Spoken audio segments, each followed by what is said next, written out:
Yes, you're gonna hear clanking of dishes. That's right. You might actually hear clanking of dishes.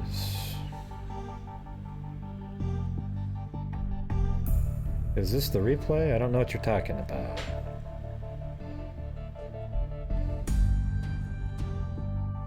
I don't even know which one. Any of these comments are live right here. Is it working?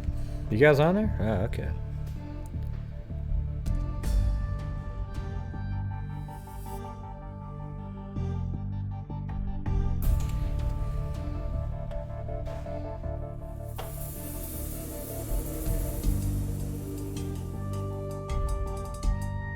Yeah. Thought I'd come back on the air.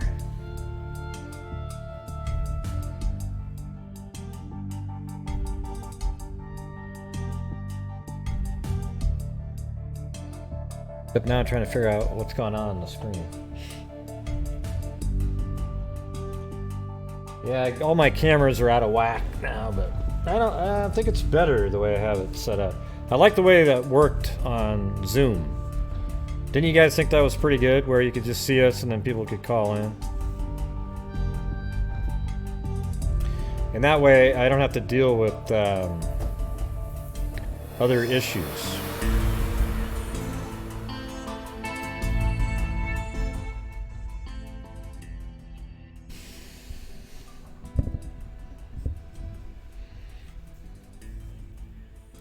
No, hey, Blue, right there. All right, I got to get him in this position. There he is. Okay. All right, he wasn't on strike. He's right there. Okay.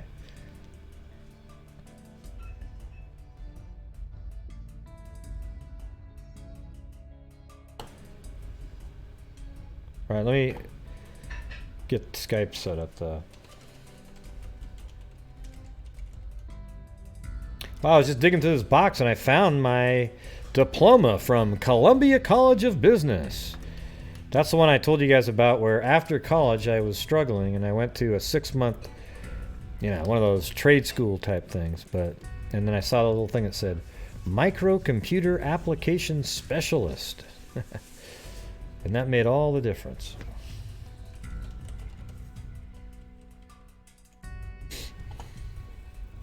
What I didn't like was when I was in that class, going to school there, you'd see these people cheating and stuff, and it's like, God, really?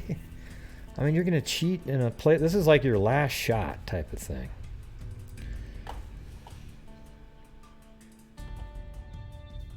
It was weird.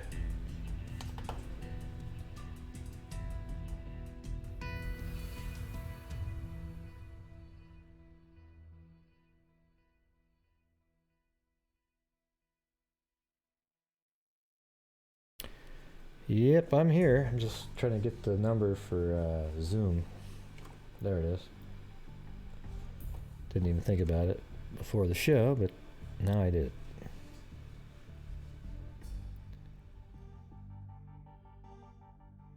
Where is the Zoom? Oh, it's up there, higher.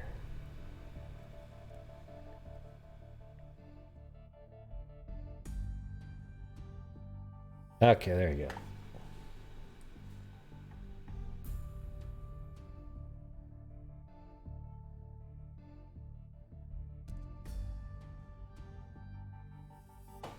All right, so the number is on the screen, and anytime you're contributing, that would be great to the, if you want to contribute to the conversation.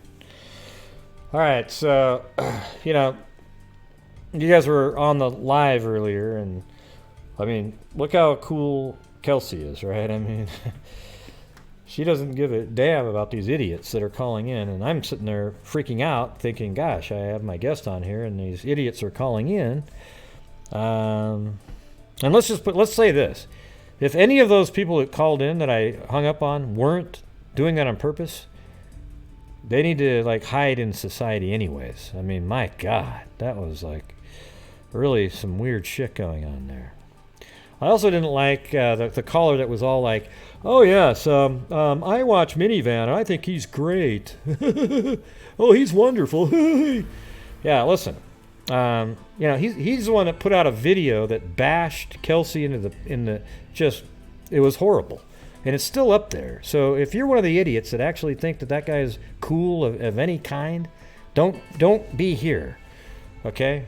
Unsubscribe from my channel, and furthermore, go subscribe to his channel, okay?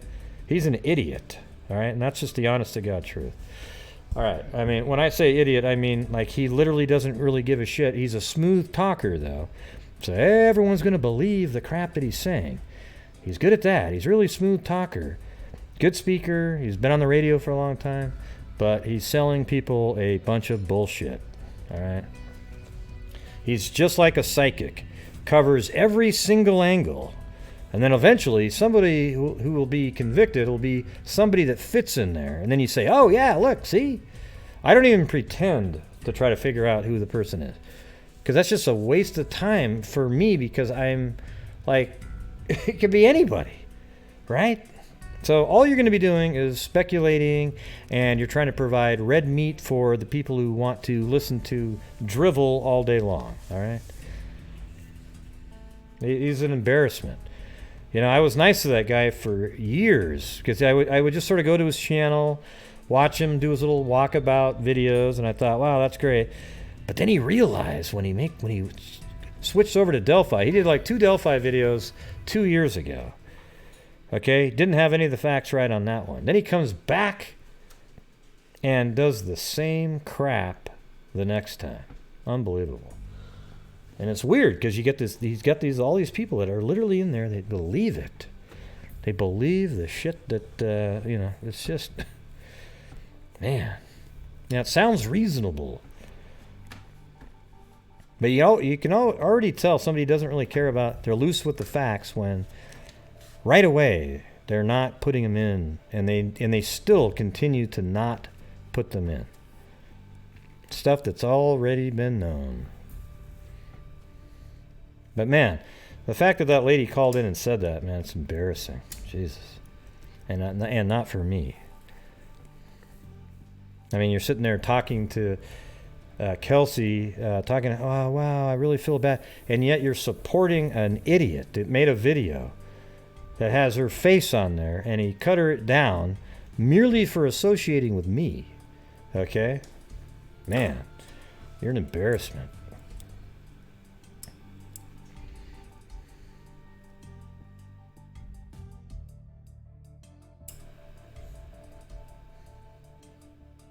Yeah, I don't know why.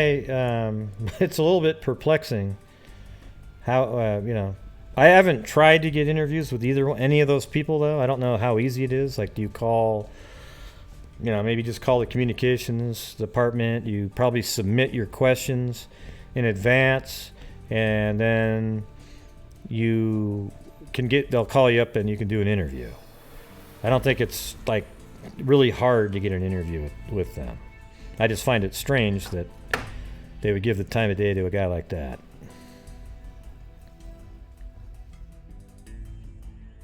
Yeah.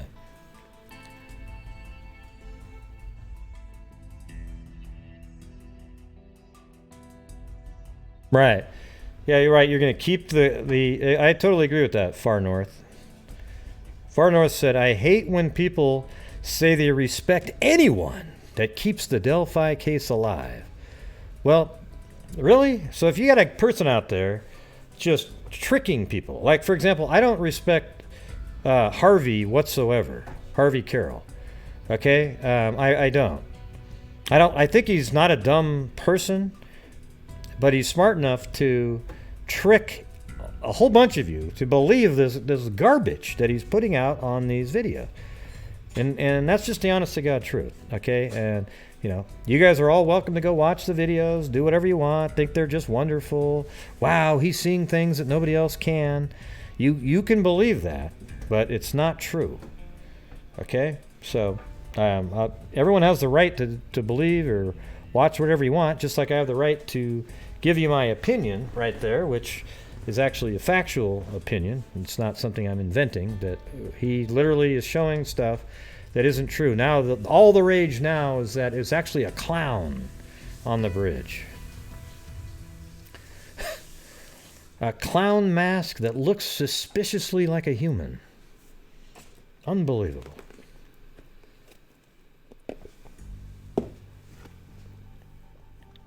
But sadly, people actually like that kind of stuff.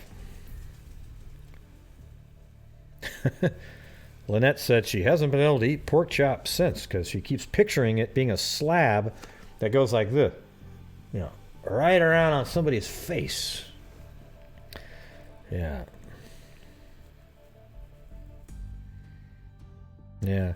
And I kind of wanted to like the profiler guy. I mean, it sounds like he was a profiler at one point, but yeah. When he's giving credit to people that are really just uncredit worthy, it's mind-boggling.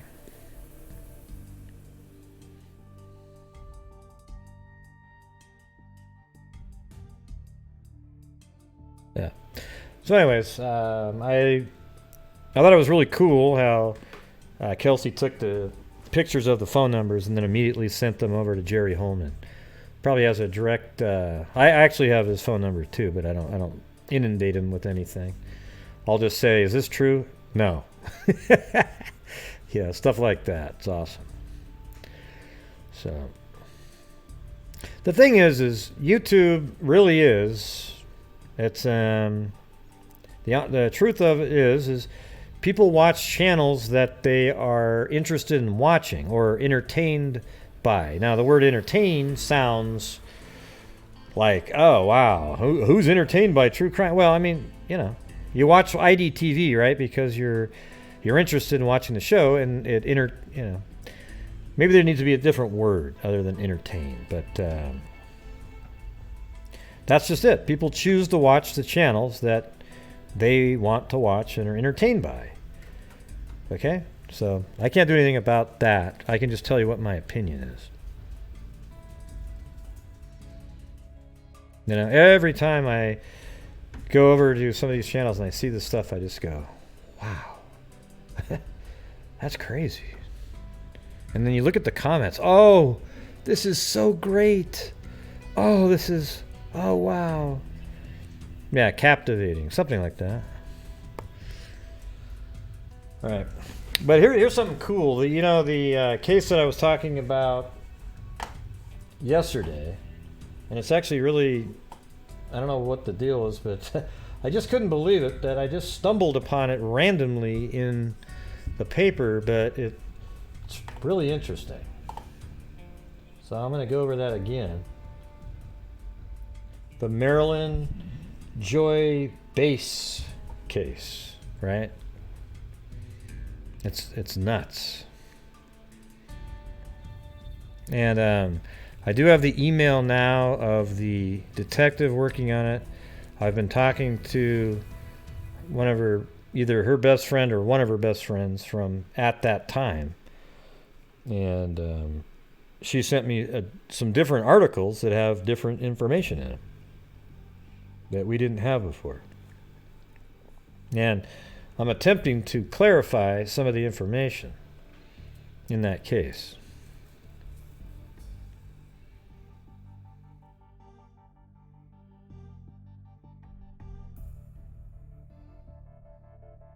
Yeah, well, unfortunately, I don't think they should allow people to put out videos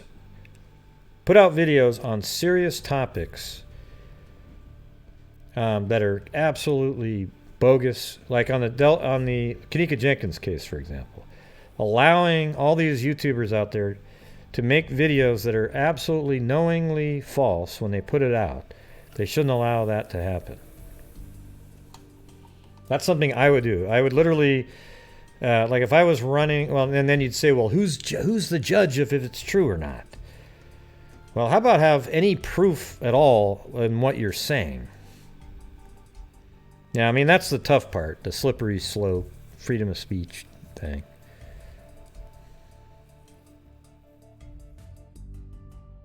That's right. Should you find something captivating, you become captivated. There you go. Hey, everybody, hit that like button. Or the dislike button, whatever the hell you want to do. Here we go. I'm fired out of it, not The like button, the like button, the like button, the like button, the like button, the like button, the like button, the like button, the like button, the like button, the like button, the like button, 25, 30, 25, 40, 45, 50, 20, 30, 40, 50, 60, 55, 75, 80, 30, 30, now 5, 30. There you go.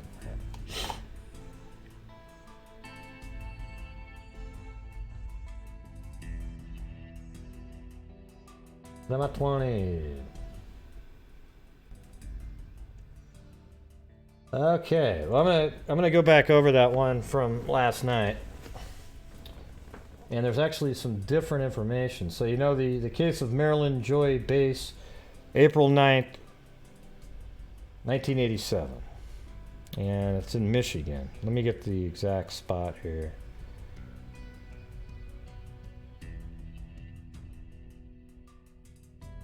Now maybe it's not Michigan. Excuse me. It was Oklahoma. Sorry, that was a different case. Tulsa, Oklahoma.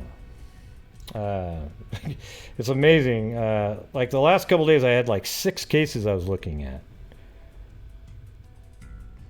No, I'm not really an auctioneer. I was playing the auctioneer music, or clip that I've got. Yeah, so it looks like in Searcy, Oklahoma.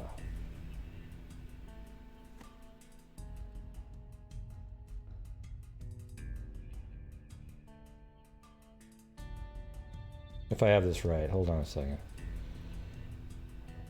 No, I think I'm in the wrong spot, man. Jesus, man, I clicked on the button and went to the wrong spot. Let me get. I thought it was Tulsa, Oklahoma, but I guess it's Muskogee right here. Tulsa's around there somewhere. Yeah, right there. So it's Muskogee. So let me get this. Let me get it on the screen so you can see what the hell I'm talking about. Searcy, God, man. I clicked on the case and it went to the wrong pin for me. I guess that's what you get when you rely on something like that.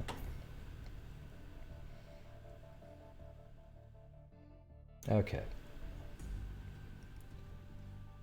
So as we showed last night, this is the apartment complex right here. That Marilyn Joy Bass. Maybe we can just call her Joy. All right. She... Oh, look at that. That 3D is working. I don't think that worked last night. Look at that. Maybe it did, but it's a lot clearer right now. I wonder if you could almost make out where the laundry room is. I think the laundry room might be... I don't know. You know, I was wondering, though, if the apartment complex actually extended out back here back in the day, because the address would put you right over here. All right? But let me get out this clip right here, and then we're going to go over the clips that are the new clips that she sent me, the friend sent. So... let me get to the... It said the anonymous caller told Muskogee police Sunday that she had spotted a woman's body. Okay, that's when they found the body. Is this the clip? I think it might be this one right here. Okay, this is the one right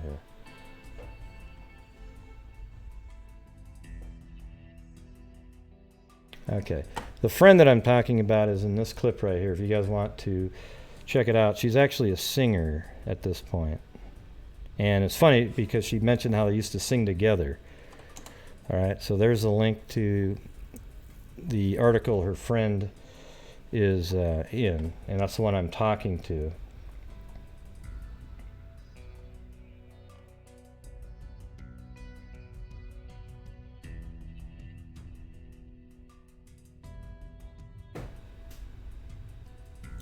Got so hot in here. It's nuts. Okay.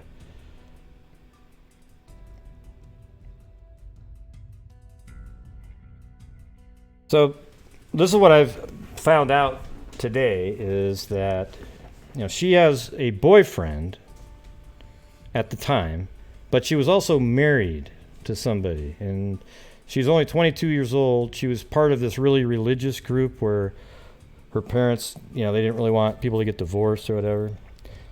So it was an estranged husband, and she had been babysitting earlier in the evening, and the person that she was babysitting, the mother of that child, approved the next day of Joy taking the child with her boyfriend on some excursion somewhere. So that was going to happen the following day. So at the time she was doing laundry, the child was hanging out with the boyfriend, as she was driving over there. So I think this is his apartment complex, and she went over to do the laundry and left this child and the boyfriend alone in the apartment. So then she goes over to the laundromat, and I think it was around, a friend, Ronald Cooper, went to check on her at 10:30. So let's see. Let me read this part here. It says, Bowman said the woman left clothing in the machines of the laundry room of the Pepper Ridge apartment, then returned. So she put laundry in there like a dryer, right? Takes 45 minutes, an hour, or something like that. Then she goes back to the apartment with the boyfriend and the kid, apparently, that they were that she was babysitting and they were going to keep and then take on a trip the following day. And then she returned in her car to pick up the laundry after it was finished, about 9 p.m. So around 9 o'clock, she's sitting in the apartment. So let's say at 8:15, she dropped the laundry off and put it in the dryer and so forth. And then at 9 o'clock, she said, okay, now I'm going to go pick it up. And at that time, left the kid with the boyfriend, and she goes over to the laundry room, but doesn't show back up. And then at 10:30, the boyfriend, referred to as a friend, Ronald Cooper, but it's actually the boyfriend, he went to the laundry room, but he first called the mother of the child, and the mother, I think, went over to the apartment and sat with the child as he went looking for her. So he went to the laundry room to check on her at about 10:30. He found her laundry was still in the machines and her car parked nearby with the keys in the ignition, Bauman said. The officer said police and friends of the woman have not found anyone who saw her leave the area. He described her as being 5'3", 110 pounds, with brown hair and green eyes.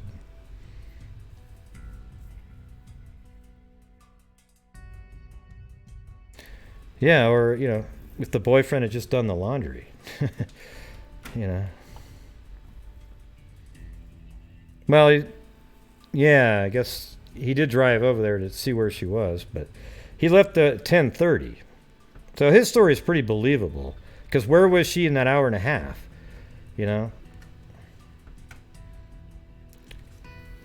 person I think sounds like could be more of a suspect is the estranged husband.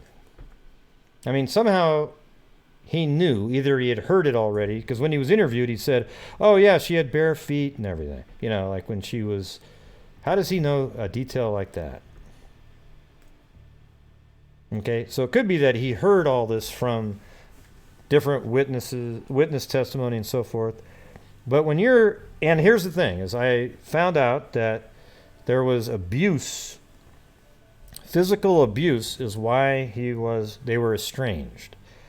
Okay, so now you've got somebody who is a physical abuser, and who knows what happened there, okay? So this is stuff that I've been learning on the side for this case.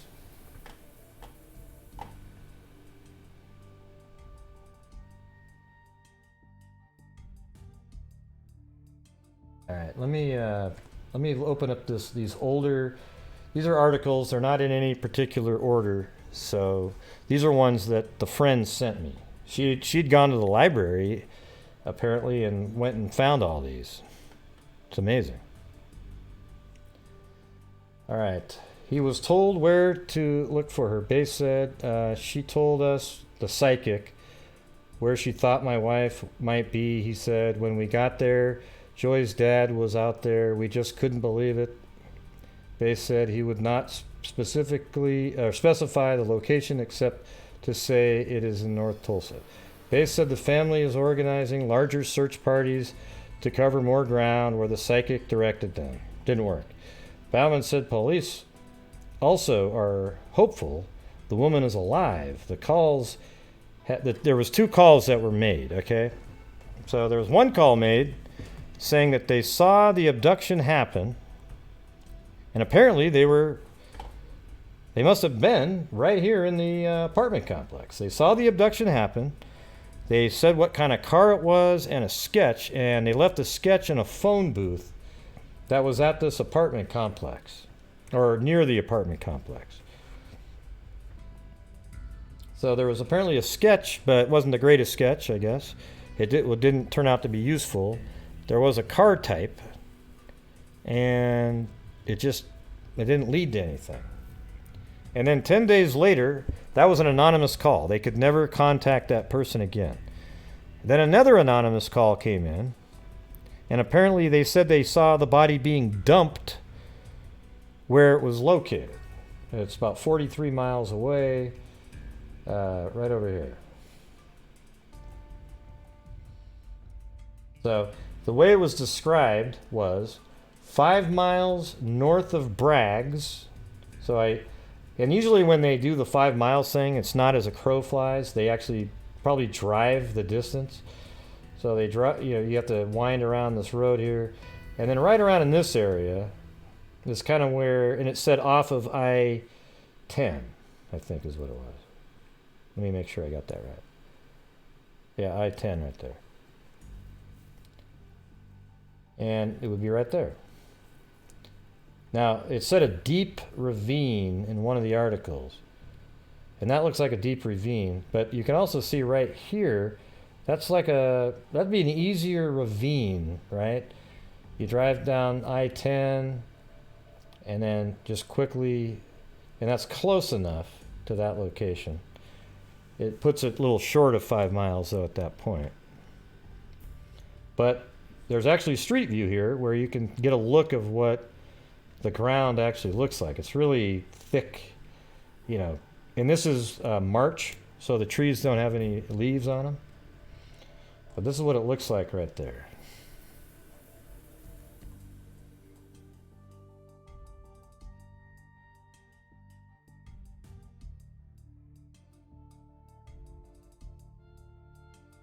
There. It's actually really creepy looking. Do you guys agree? I mean, look at that. I don't know if it's the shading or what, but it just looks like the forest of hell right there.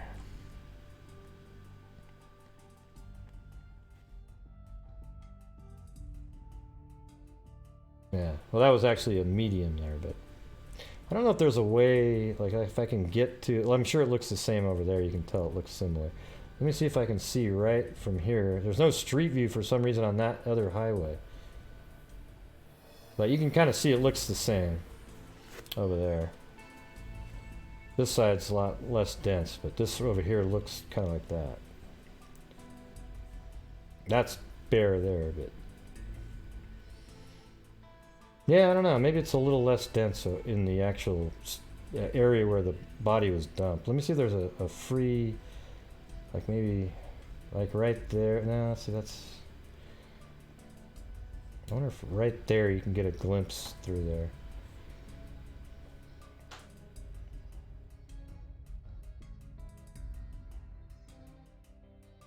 Yeah, it looks like, oh, look there's Ron Logan's horses. They're right there on the edge of the fence. Oh my God, we can tie this case to that too.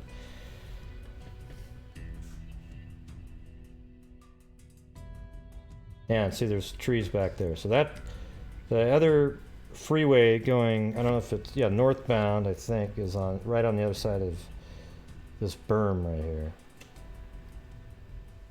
and then the trees on the other side. Why would there be horses? Is that a horse? I mean, am I just visual? Is that just something I'm seeing, or do you guys think that's a horse? That sure looks like one.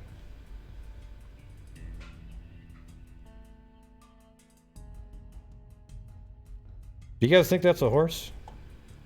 I do.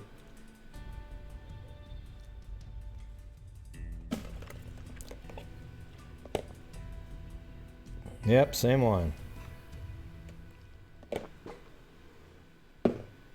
Steve Kerr doesn't think it's a horse. Really just to be the contrarian. But yeah, to me it looks like a horse. You got the central there, the long neck, and that bit. You know, it might not be anything. Yeah, maybe there's another one back there. A horse or a cow, huh? I don't know.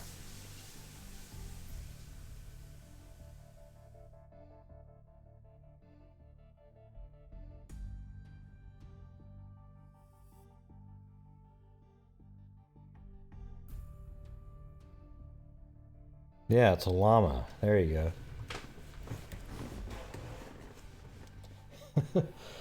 Okay, anyways. All right, let me go back to these. These are different articles that we didn't get to see. There are some local newspaper, I guess. Tulsa police have received numerous calls from people claiming to have seen missing Tulsa woman. Marilyn Joy Bass, 22, has been missing since about 9 p.m. April 9th when she drove. This is when she was still missing. Drove to get laundry at the Pepper Ridge apartment, and I gave the address there. When she did not return by 10:30, her boyfriend, Ronald Cooper, looked for her. He discovered her car parked at the laundry room with the keys in the ignition, her laundry supplies still in the car. Oh, wow. So that means, well, that just means she never made it out of the car, obviously. Although if it was on the drying cycle, I don't think you would be bringing anything into the, so if she'd already washed the clothes, put the clothes in the dryer, she wouldn't be taking the laundry supplies out of the vehicle to take clothes out of the dryer unless you are referring to a basket as being part of the supplies. But the police department has been inundated with telephone calls concerning the missing woman since Tuesday. Officer John Bowerman, Bauman said Wednesday. As a result, he said investigators are more optimistic about the case. 2 days ago, we didn't have any clues, he said. Now we're getting all these calls. That has increased our hope. The department has received calls from people claiming to have seen the woman in East Tulsa, Broken Arrow, Catoosa, and Pryor, Bauman said. Obviously, they are not all right, but we'll follow up on each one. I guess they're saying that all of them can't be right. Her family and friends are using a psychic and prayer to search for Bass. We are working with a psychic, but we don't want to say anything about what she tells us, right? Because it's all garbage. Yeah, that's true. So this article here adds some new information in it. This is the one. It's hard to read because there's this scratched out part, but I'm able to still kind of make out the key parts. A Tulsa woman who left her apartment to pick up some laundry Thursday has not been seen since, police said. Marilyn Joy Bowker Bass, 22. So Bowker is also part of her name. I don't know how that's part of her name. I guess maybe Bowker was the married name, and then she changed it back to maybe Bass. That it was. No, her husband's name is Bass, so Bowker was probably her maiden name. Marilyn Joy Bowker Bass, 22, drove to get 2 loads of laundry. Now we're getting more specific here. She drove to get 2 loads of laundry at the Pepper Ridge Apartments at 1250 525 East 41st Street at about 9 p.m. Thursday. When she failed to return at 10:30 p.m., her boyfriend began to worry. How the hell did that just happen? That was amazing. Just absolutely disappeared off the screen for no apparent reason. It's like it just wanted to. All right. 10:30 p.m., her boyfriend began to worry, said Mrs. Bass's friend, Lee Ann Casper. So this is, I think, the woman that had the child that she was babysitting for, I think. The missing woman took the car because she had too much laundry to carry, Mrs. Casper said. When her boyfriend, Ronald Cooper, went looking for her, he found her 1979 Malibu parked near the laundry room with the keys still in the ignition. Her laundry basket was in the front seat. And let's see, the clothes, something moved from the laundry room. Let's see. And the clothes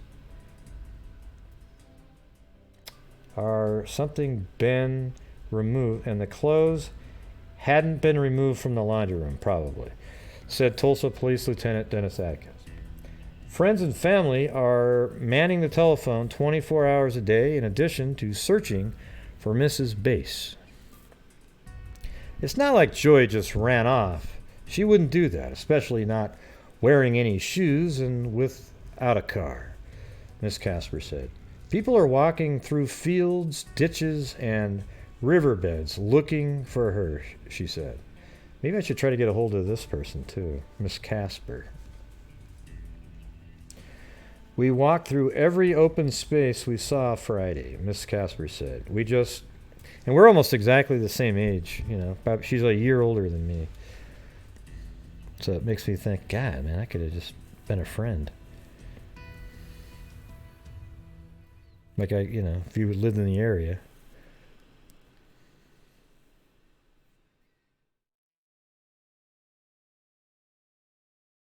Yeah.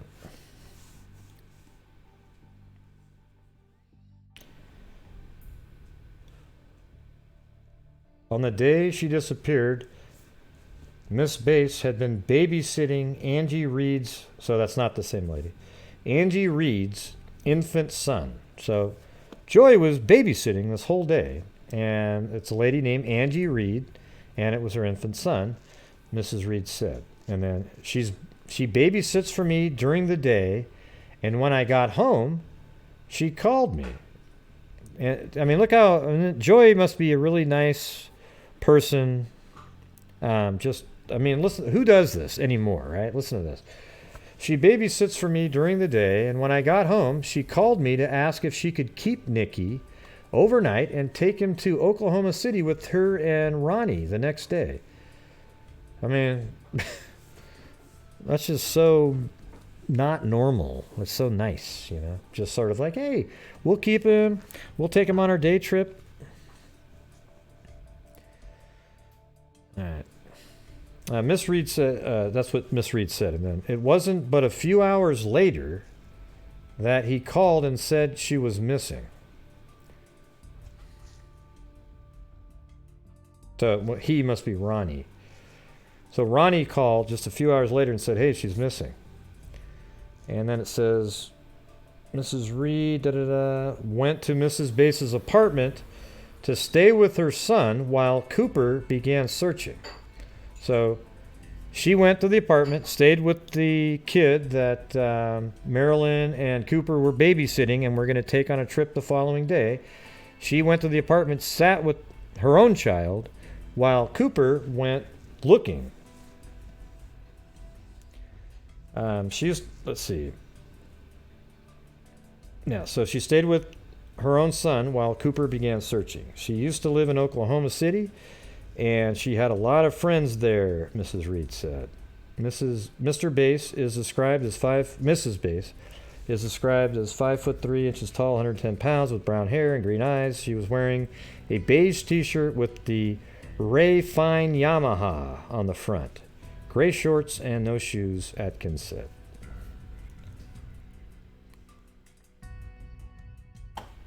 All right.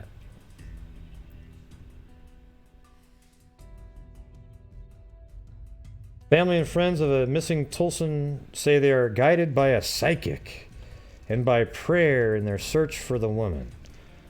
I mean, that's just, come on. Don't waste your time with that stuff, everybody. Even if it's your last grasp, have enough dignity to not get a psychic. They're not going to give you anything. What they will do is empty your wallet out really quickly.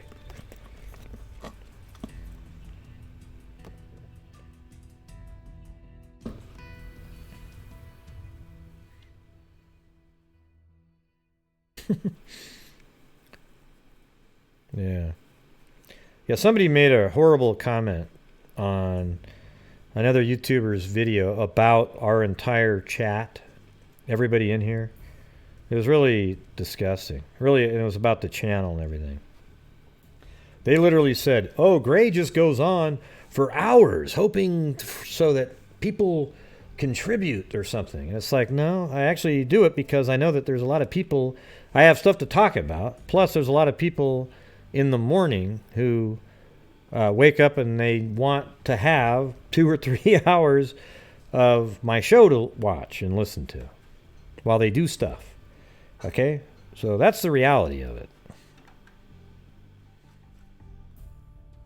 I mean, if you notice, I don't have like all this stuff on my screen plastered around going, hey, send money, send money, send money.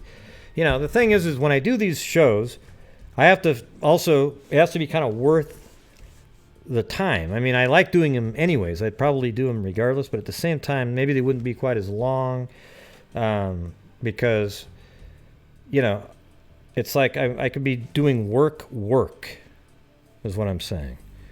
Like I'd be doing the show and then I'd go, well, let's see. I can switch over to work or that. I don't know. It's just kind of what I do in the evenings now. I don't know how to explain it. That's your morning there? Yeah.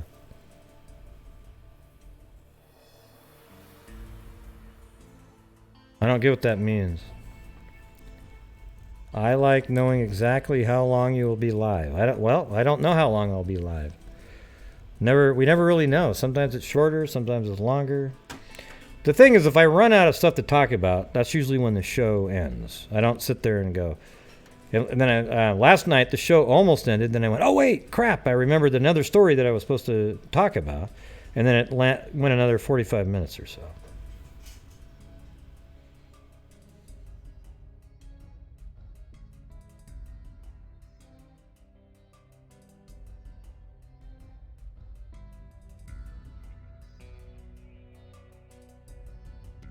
Yeah. So, by the way, listen, the phone number on the screen is working right now.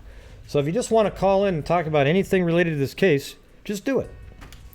Okay? Do you remember on the last show when, God, who the hell was that?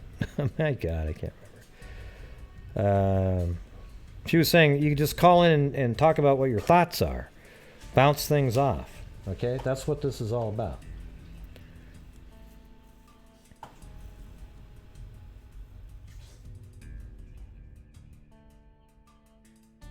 No, something love. What is that again? God dang it, I can't remember. The main part of the name, I don't remember it. It ends with love.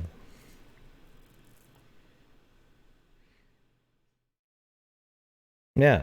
So how about this? Anybody who's listening right now, just get on the phone and call it up. All right? Just get it out of your system. Yeah, Shogun Love. There you go. Yeah, it's not hard. Okay? So I think what it is people are nervous to call in. But if we can get everybody to start calling in, then you're not nervous. Okay? It's just something you can do, and you can express your thoughts better than typing it in. All right? An anonymous telephone call Sunday led officers to a woman's nude, decomposing body, which authorities say may be the body of a Tulsa woman missing since early this month. And it was, that is who it was. Anonymous woman. So an anonymous woman called the Muskogee County Sheriff's Office Sunday morning to report where a body could be found. See, the wording of that's weird. So now the friend that I spoke with said, well, they saw the body being dumped as they drove by. And I was thinking, well, how did it get into a deep ravine then? I mean, how did they see that? Okay, but when you read this, it sounds like they called up and said, hey, this is where a body can be found. Almost like they knew. And it's strange to me that two of the callers, that two of the people that called, the only two people that called are anonymous, and they're both women. And I'm kind of thinking it's the same person.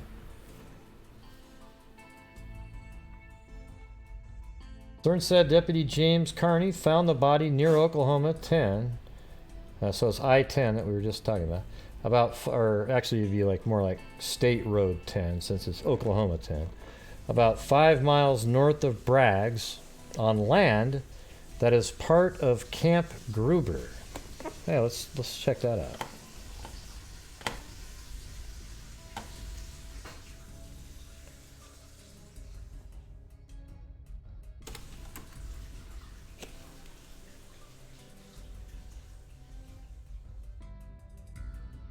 Gruber.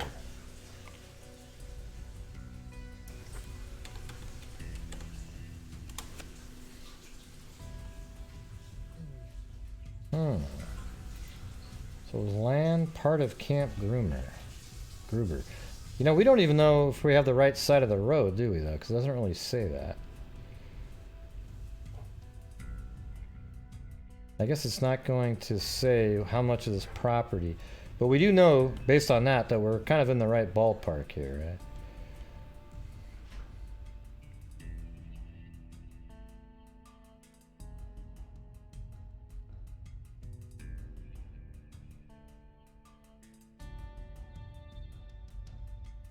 Yeah, so maybe this is all part of it. I'm assuming it's on the northbound lane just because of its orientation. But maybe, you know what? Now that I look at it, let me see. Go like that. And it actually makes a little bit more sense that it's southbound, doesn't it? That the body would be actually on the other side of the road. Like over, you know, over in this area. So let's take a look at that. And that's better because now we have street view of that side. Like right there. What about this? Is that, would you consider that maybe that a ravine? Or that looks like a ravine right there. That's a ravine.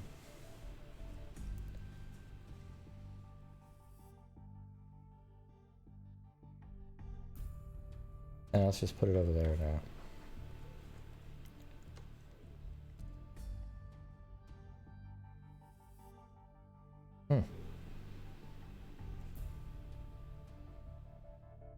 Maybe it's just right there, this little down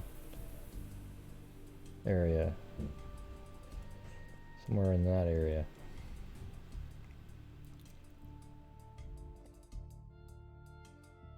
Alright, I'm gonna stick with that now for now. That makes more sense to me.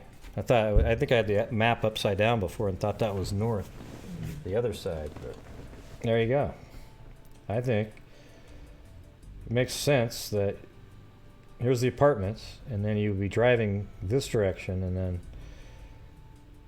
dump the body heading south on I-10 right there. What do you think?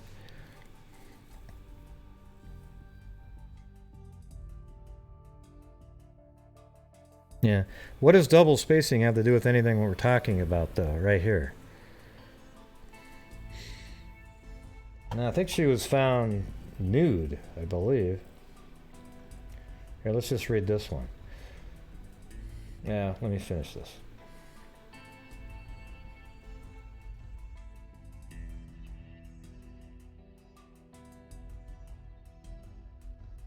We found... Authorities said they found the body about 10 a.m. at the bottom of a steep incline about 33 feet from the road. Or is that 39? Hold on, let me zoom in on that.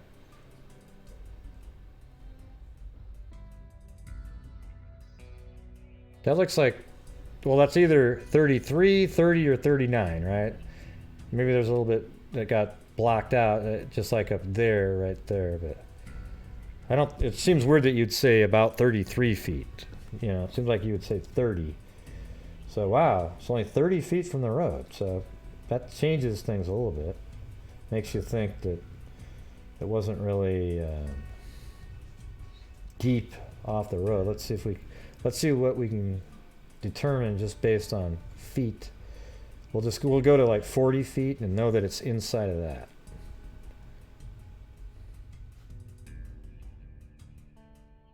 Wow, so just 40 feet. That means it's just right like this. My God, that's crazy. Isn't that wild, everybody? Look at that. That's all the distance her body was off the road. Just like that.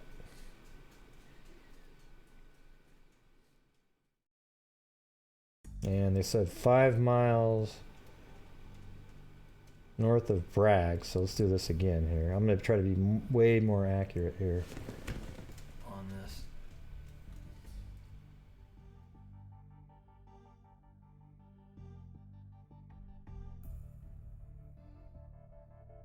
All right, so this is Bragg right here. So I think if you go start at the end of Bragg and then start going around the corner here, we'll get the measurement here. We're at 0.53 miles, just right there.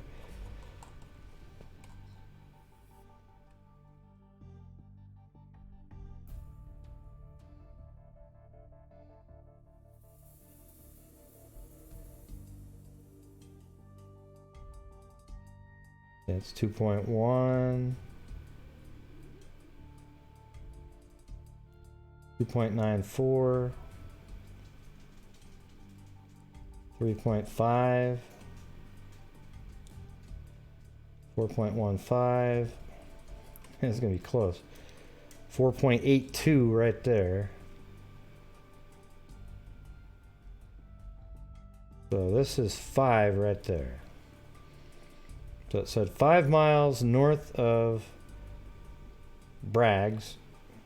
But if you actually go back just to the center of town for the measurement, you're actually almost right exactly on my pin right there. So somewhere right in this area, and they said a deep ravine. Well, is that considered a ravine right there? Let's see.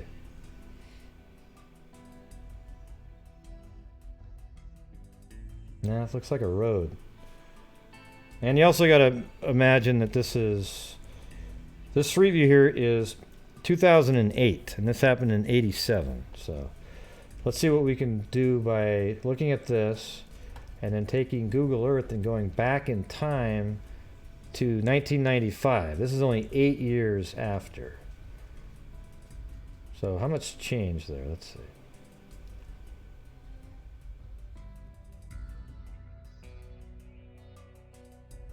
Wow. Yeah, that's a great map there. I'm glad you uploaded that one, Google Earth. It really helped out a lot.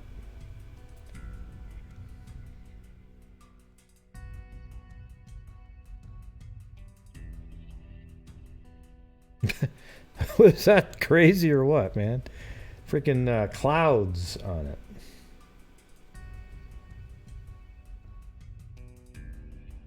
(2012).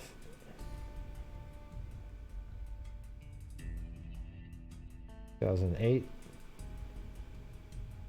October 2000, 2003, 1995. That looks similar. I don't think there's much changing to the road.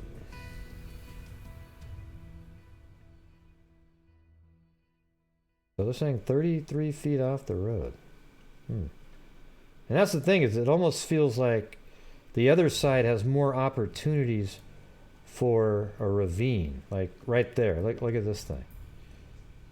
That's not a road. That's it looks more like a little mini ravine there, but they said a deep ravine. That looks like almost like a creek right there, in a way. Maybe that's a ravine. I don't know. I'm just assuming it's on this side because it leads away from the town.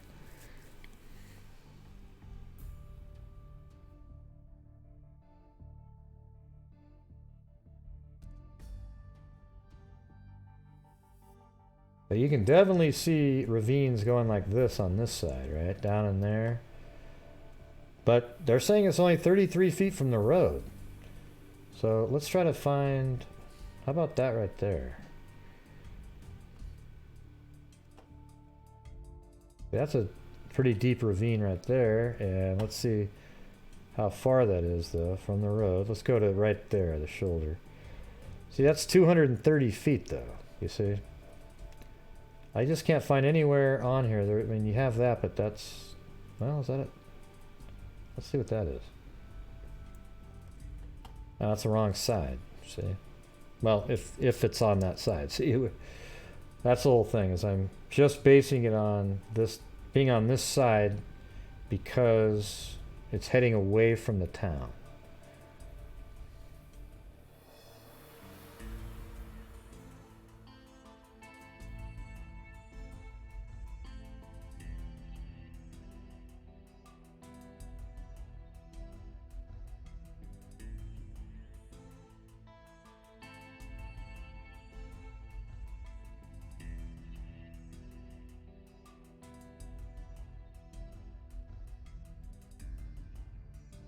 Hey, Steve Kerr, look at that.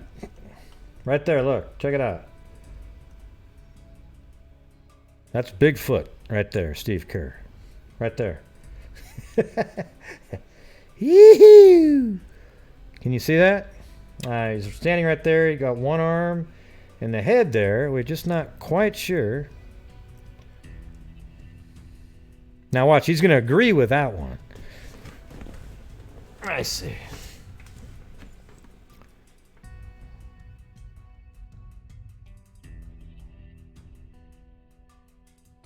Yeah, what's going on, Lanky Tor? You okay?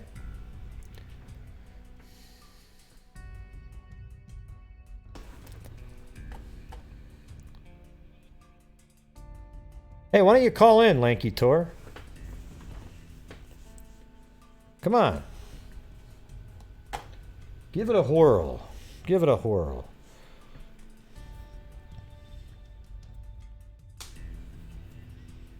Both of you. How about Shogun Love and Lanky Tor? You guys both call in.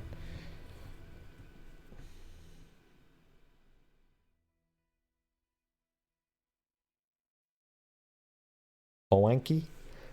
What does that mean?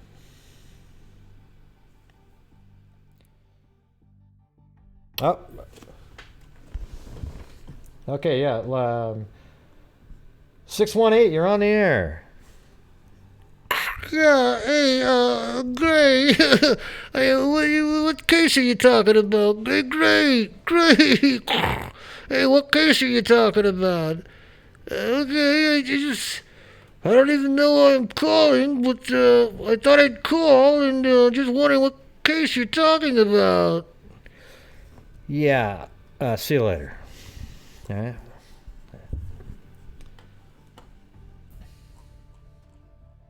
How's that? That sound about right?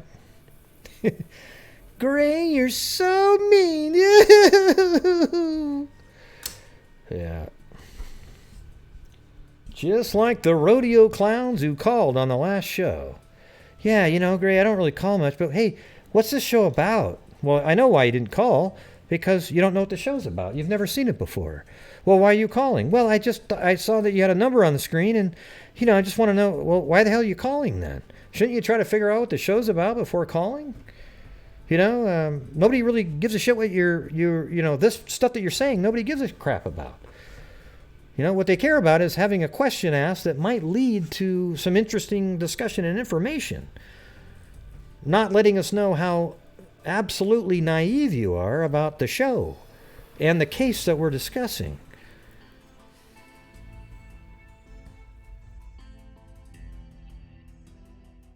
Yeah. God, that was just insane. I hope it actually, that'd be amazing if it led to something, the screenshots of the numbers. Although, I kind of think they're just spoofing the numbers, but at least their voice is on record. So, there you go. Yeah, Raven, why don't you call in? You haven't called in a while.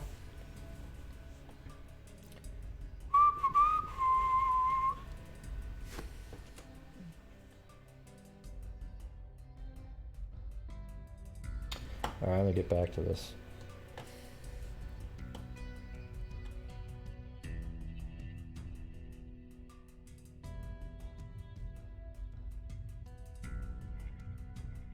The 10 a.m. at the bottom of a steep incline, about 33 feet maybe from the road. Let's see. Near Oklahoma 10, about 5 miles north of Bragg's, on land that is part of Camp Gruber. See, that's why I think it might be on the other side, because Camp Gruber's on the left over here. Okay. Now let's maybe they're just off on that distance. Right, hold on, I'll be back in just. Oh wait, got a call coming out. I'll be right back to answer that. Hold on.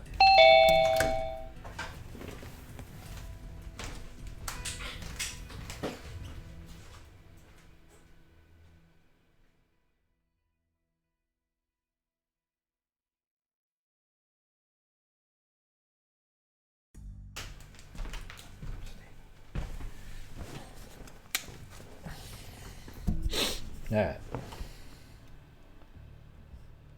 240, you're on the air. Me, Shogun. What? Who's this? It's Shogun Love. What the hell was all that noise? Where? Oh, it was a bunch of like rattling and banging, and I don't know where it came from. Not here. Oh, I don't know. Maybe But anyway. Maybe I dumped some ice in the sink. Maybe. Well, I'm calling, but unfortunately, I missed the beginning because I was watching the Delphi videos of, what we talked about. So I missed the beginning of the show. Yeah, well, but I'm calling because you said, go ahead. Well, there was another caller. Where'd you go? Call back in because, I was going to get your call in a second. You were just second. All right. So, yeah, we're talking about the case from last night or the night before. I think it was last night. But I don't want to go over it again just so, I thought I was trying to get people to call in about asking, discussing this case. But you can talk about anything if you want to. Well, I did want to ask you about the case in Colorado with the two girls. Back in 62, was it? I'm terrible with names. The two hitchhikers that were killed, with the one with the orange sock. Oh yeah, yeah. There were two different ones. Okay. Yeah. Pardon?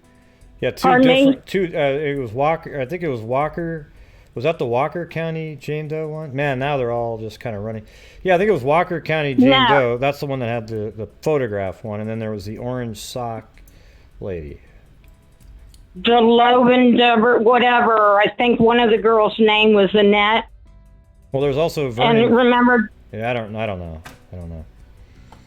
Yeah, Gray, you know this case, the one I'm talking about. It's the two girls. They were found. The one was found 6 months later. Frozen. I thought you were talking about the orange sock doe just from a couple days ago. You mean like Annette Schnee and Overholzer? Yeah. Bobby Joe. Yeah. Yeah. Yeah. Yeah, we just talked about that the other night. And I'm amazed that you can even remember those names because I can't remember jack shit. So that's about the long and the short of it. Well, we just talked about the orange sock doe being maybe connected to the Walker County doe. See, I kind of wish there wasn't an orange sock related to that case, because then you would never be confused about what case you're talking about. Right. Right. Well, I did dig into that a little bit, and I mean, there was a lot of speculation that it may have been the same person, in which I don't remember his name, but that was apparently ruled out by blood or DNA, I guess. The one that killed the Jane Doe, that was ruled out. So my question is, I can't understand who do you think was killed first, and how did that sock end up on the first girl that was found, the orange sock. Well, Schnee was killed first because she got off. I think at 4:30 she was around 4:30 she was over at trying to have her friend buy cigarettes, and she bought some prescription or something like that. And then right. And then she was supposed to go home to get her uniform to go to work, but she never made it home. So that means she'd already been abducted at around 4:30, 4:45, because she probably, as soon as she left that store, went hitchhiking. And when she went hitchhiking, she got into a car of a barbarian, and then the barbarian never took her home. They drove her all the way down south, right. down this little road, and the one that Cairo was on the other day, and then shot, right. Killed her maybe in that area somewhere. I guess law enforcement doesn't know if she was killed right at that spot where they found her. Okay, that's why they haven't been able to find the bullets or anything like that. But they don't know if that's... So she was killed, and then he drove back up because something didn't satisfy his urges or whatever. So then he drove back up, and then after 7, I think, sometime after 7 o'clock, I think 7:30, I believe, that's when Bobby Joe Oberholzer was finally going to leave the after-work party, and her husband actually, these are his words, said that she called him at 6:30 and said, "Oh, I'll just get a ride home with somebody else." And then at 7:30, witnesses said she left the bar, and then she never made it home, and then she was found dead the next morning, just down the, I can't remember, hold on, it's a pass. You don't need to type in the name of it, I'll have it right here. That's the Hoosier Pass Summit right there, okay? So this is the parking lot that the car pulled over. So here's the thing: is Schnee had on that's all her stuff. She had striped socks, and then she had orange socks. Okay, Dennis says that she put the orange socks on first, then the striped ones over. I mean, I don't even know if that matters at all. But anyways, she eventually, probably at some point, probably during a sexual assault, had to eventually took off the socks, and then put them back on, but maybe one of them fell out of the pocket in the vehicle, or when she was putting them on, because I think the socks were put back on while still in the vehicle. Then she made a run for it, probably got her shoes on really quick. I'd like to know how well the shoes were tied. I mean, that would be a good question to ask the detectives. Were the shoes that were on her feet? Apparently her body stayed well preserved too, which is really mind-boggling to me. It's like, this happened in, I think, December or January. January. And 6 months later, they find her in July, and she's still preserved because it's still really cold up there. The water temperature was 30-something degrees, and they found her in the creek. And I guess she was still, like she had thawed out or something, but was still intact. It was crazy. 6 months later, And so the sock must have been in the vehicle, and then when he went and abducted Oberholzer, and she was fighting and got out of the car, it got knocked out of the car and fell onto the ground, that orange sock. That's how they were able to tie the two together. And it makes total sense because they both went missing on exactly the same day, but Schnee was found 6 months later. Okay, where was the second sock found? In the parking lot. They found Hoosier Pass right here in the parking lot. Okay. Because Bobby Joe was taken to the... Bobby Joe Oberholzer, after she hitchhiked home, she was picked up outside of, near the bar, up in the town up here. Hold on a second, let me get the... I'll show the general area here. In Breckenridge. So she was having drinks right here at a village pub that was in this area at the time. She probably got on the main road here where everybody would hitchhike to get places. So she got on there, and then the killer drove her all the way down this highway, right, Highway 9, down to the pass area. I think it's like 15 miles away or something. Hoosier Pass. And he drove into this parking lot here, and that's where Bobby Joe Oberholzer made her escape attempt. and actually Right. cut the guy, or somehow wounded him, where he bled onto a napkin, not a lot, and then onto her glove. And then she apparently ran down the hill from here, and then actually went over the bank where there was a snow embankment. And Right. then she went too far and went, oh, gotta get the hell out of here. And on the way back out, she was shot in the chest, and then there was a grazing wound. So at least 2 bullets were fired. One of them grazed, I think, the underside of her arm or something like that. And then one of them hit her in the chest, and then she fell backwards, and then I think she was laying head down, face up, down the bank. Face up. Yeah. Right. Head down, face up. Right. Now, but was she the one who originally had the orange socks on? That's what I'm confused about. No, I was just saying that was Schnee had the orange Well, I socks got it. on, both, the feet, She had the striped Yes. socks, because she had both striped socks and an orange sock.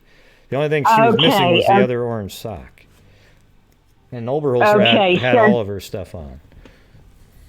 I got it. So the Sneed girl had the orange socks, and he obviously tried to rape her, so she must have taken her socks off in his car, his vehicle, right? Yeah. Sneed, the first. Okay. Yeah. So then Something she like that. went to get, right. She got dressed and didn't get both of the orange socks. And then that's how the next girl he went after, the socks were probably in the van or the car, whatever it was. Yeah, it was and just so in the she car. ended up, Yeah, just kind of knocked it Okay. out. Probably just knocked it out. It was probably on the ground, on the floor. Then her foot opened the door, kicked it out. It's fortunate. Gotcha. It's definitely fortunate that there's a way that they could definitively link the two cases. And I think they could later, anyways, by the bullet type, maybe. I think there were they came back with a similar finding. So. yeah, Although- I think they Although they said didn't find the something bullet. about, They didn't find the bullets in the Schnee case. They just know that the size of the wound matched a specific size. didn't they say they were like hollow point bullets or something like that? That's what I thought. And I don't know, those do something, make a bigger whatever. Well, I guess it's so frustrating, about these cold cases is, you want to, you really want to get out there and try to find who the identity was of the guy that was in that picture. That's one thing. And then you want to keep circulating their pictures so that people don't forget. But I mean, what else other than DNA will get this guy? Nothing. Yeah. Right? Yeah, well, that's the thing. Am I Is, right? yeah, I mean, it's been so long. I just think that the DNA. I know that Colleen Fitzpatrick is, been somebody that's been working on the case. So they're just trying to figure out. They're trying to get the best quality DNA that they can, or even see what they have, because they have the glove. Oh, and by the way, everybody, who was it in here the other day that said there was a glove and then those 2 little square things were samples they already cut out? Anybody in here is anybody in here the one who said that? Here, Oh, God, I forgot. You gotta run the show for 20 seconds. I gotta get a glass of water. Hold on. Oh, okay. Well, I can do that. I can't see what anyone's saying because my I can't see the show. But I know Michelle had commented on those. Somebody had brought up burns, and I can't remember who it was that said that they might have been cut out. Was it Donna or someone like that? I don't really remember. I know somebody said it in here.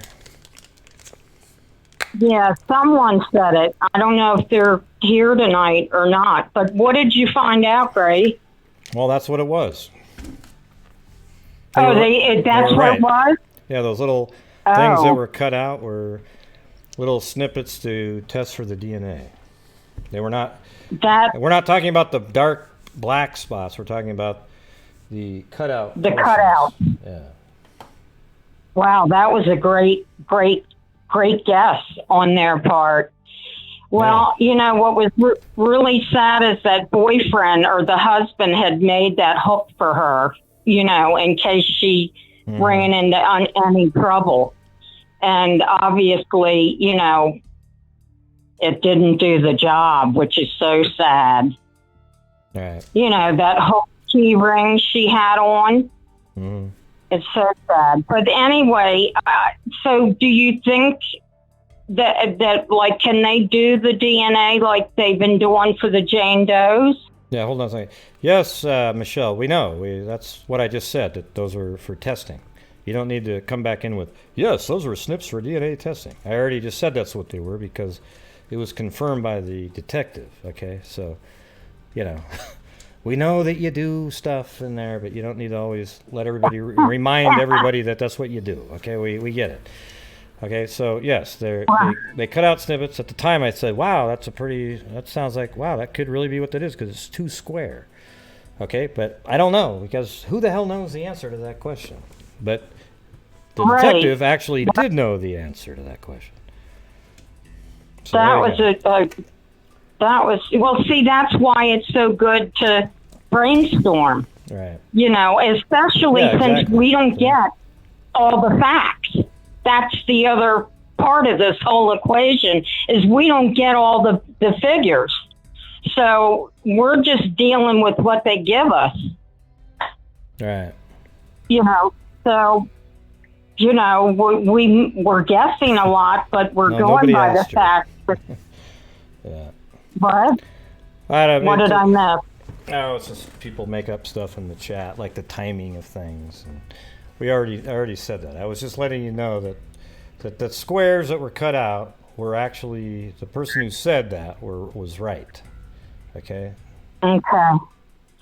So when would we know, or how could we find out if they are going to do like the whatever that genetic testing is that you love so much? I can't.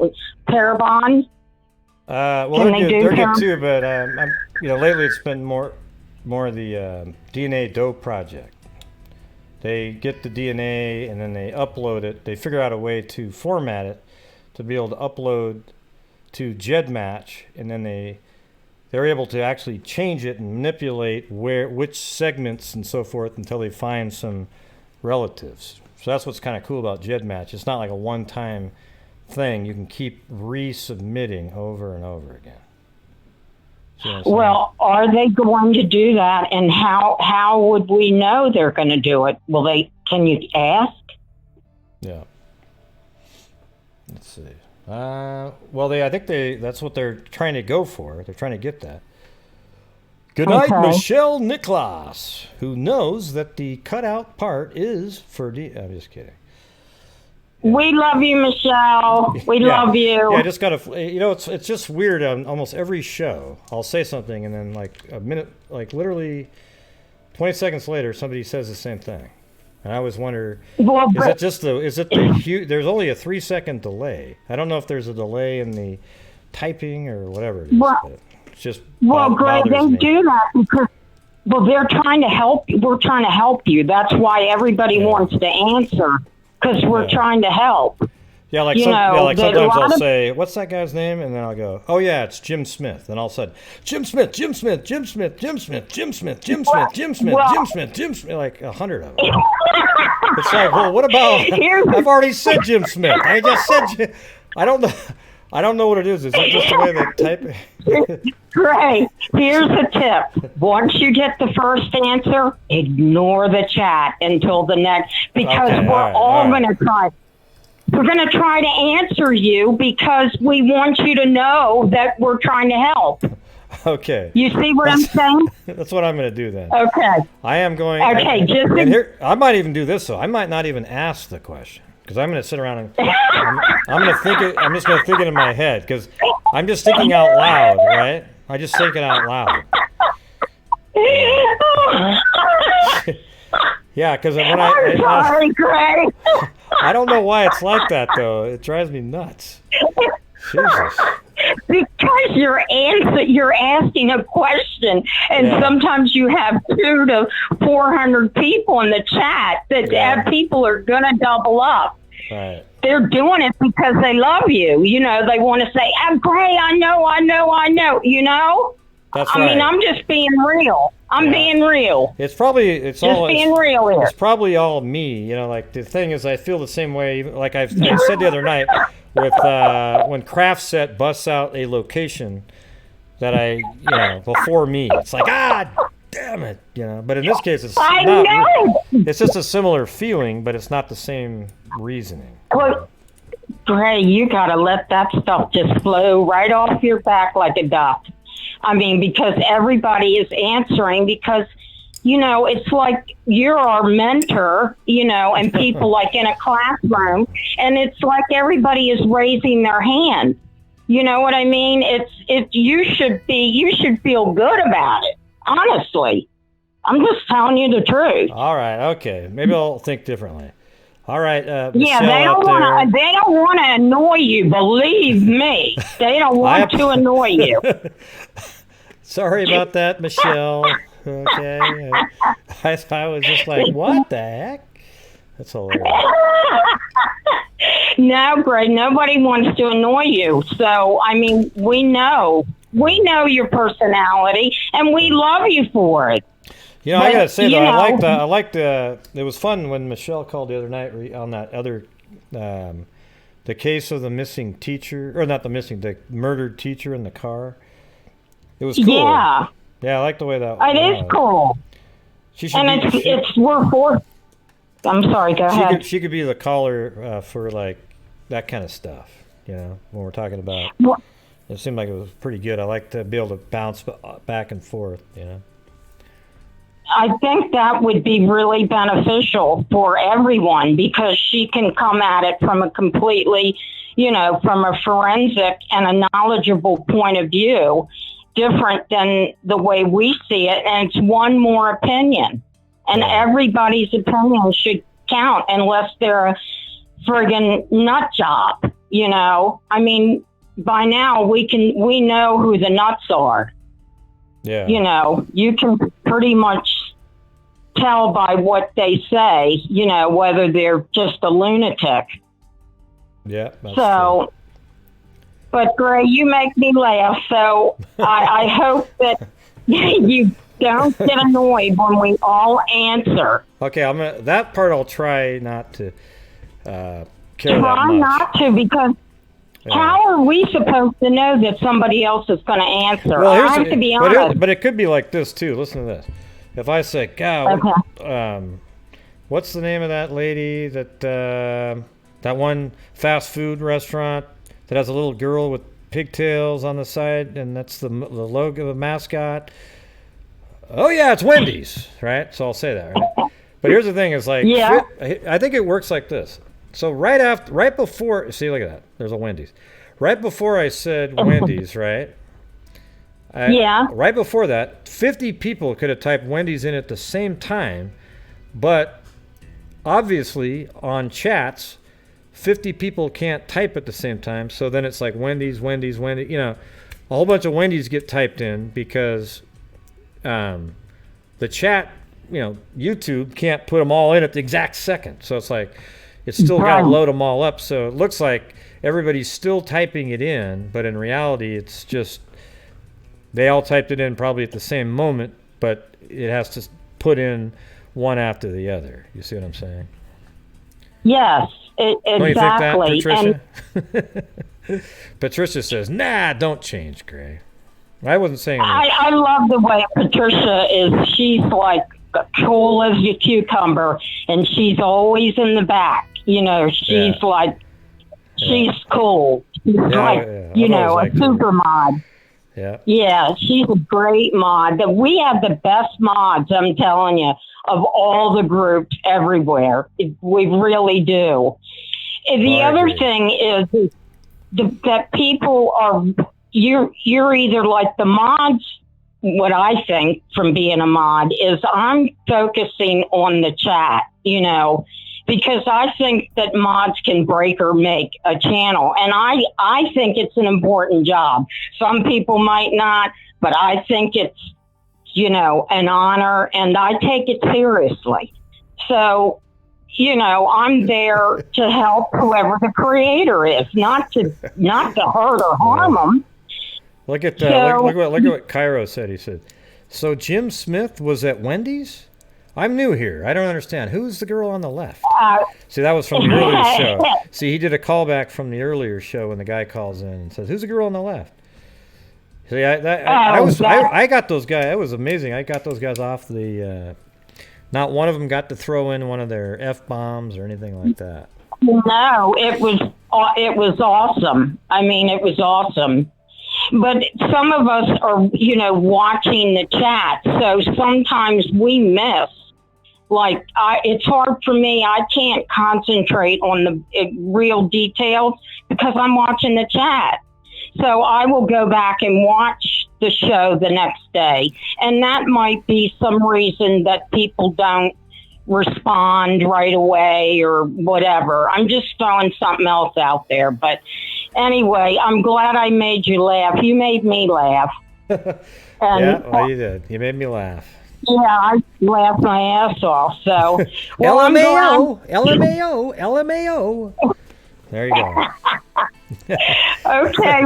Well, right. Greg, I will continue to call in because I want to be supportive, and we love you, and please stay the same, but ignore the repetition. Okay? Okay. Well, thanks for calling in. You made me laugh. Have a good one. All right. Now, I love everybody in the chat, too. Okay, bye now. Bye-bye. Shogun. Yeah, but Trisha, I'm not going to be a different person. But I think I just figured out what the hell's going on mathematically with the, when people all start typing in the same thing. Yeah, so 1 + 1 equals, hold on. Oh, yeah, 2.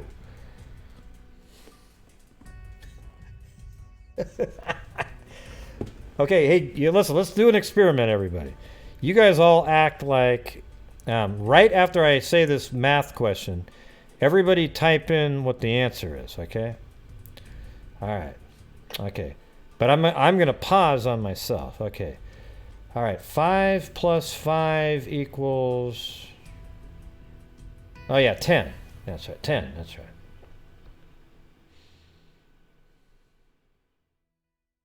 Yeah, you see that? See, that's what's going on. That's exactly right.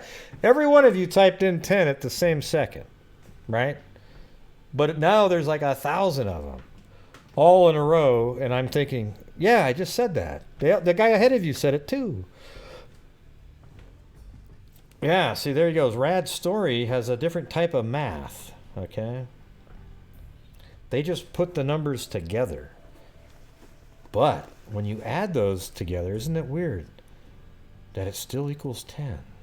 Weird.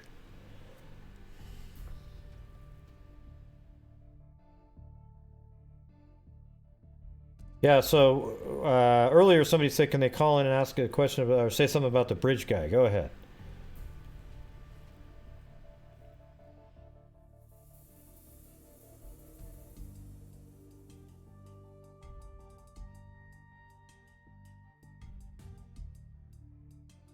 Maybe I'll make Michelle make her a moderator.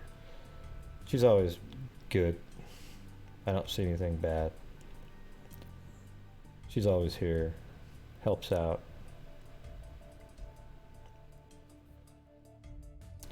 I talk a lot when I get nervous.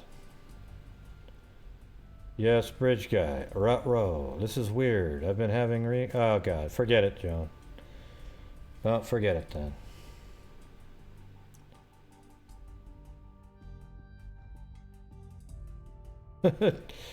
Yeah, Cairo's, he's pretty funny.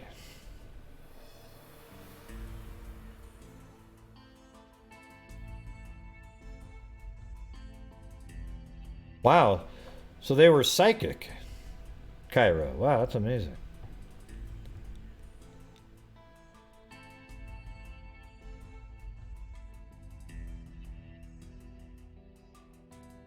Yeah, Patricia is always going to let me.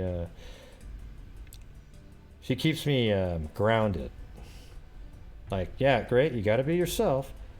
But I notice there's some things that I'm perceiving incorrectly. I just realized exactly that. What I should do is what I'll do is, okay, let's do another experiment. This is what I'm going to do, okay? So everyone answer this one again. Gosh, man. Hold on. Jack and Jill went up the... Wait, what did they go up again?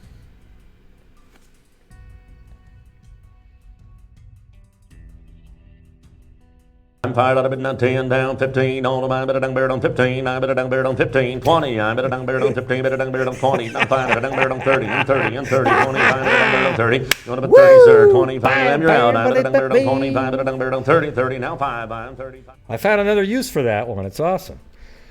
Hey, so that's how I'm going to get past it. I'm going to come up with the answer to something, because a lot of times things that are really simple that pop into are supposed to just pop right into your head, they don't just pop right into my head at that moment. All right?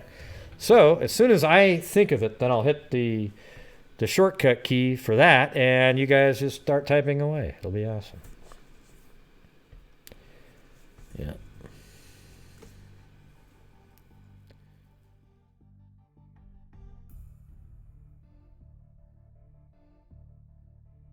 Yeah. Hey, Joan, I always have a reoccurring dream too about the bridge guy. And in that story, he's a piece of shit, and maybe he is. You know? Good night, Claudia Neubauer. How you doing, Claudia Neubauer? Are you going to be going to that the hearing anytime soon? Thanks, Lanky Tor.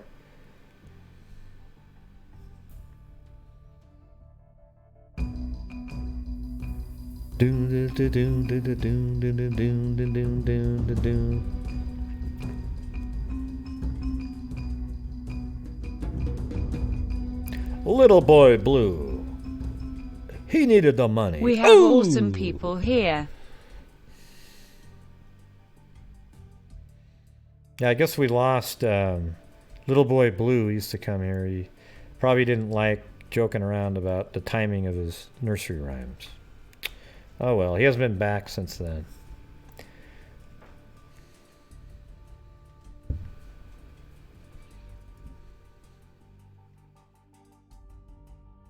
No, I didn't see your question, Patty Annie. If I'd seen it, I probably would have answered it. Right?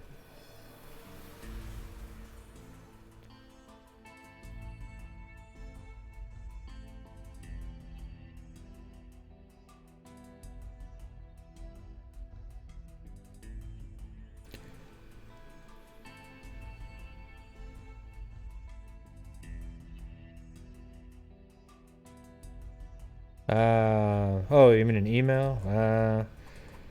Yeah, I don't think any. That does make it didn't even make any sense to me. Those people, so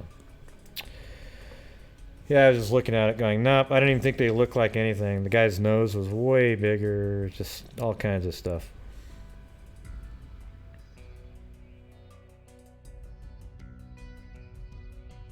Yeah, I guess he felt bad about that.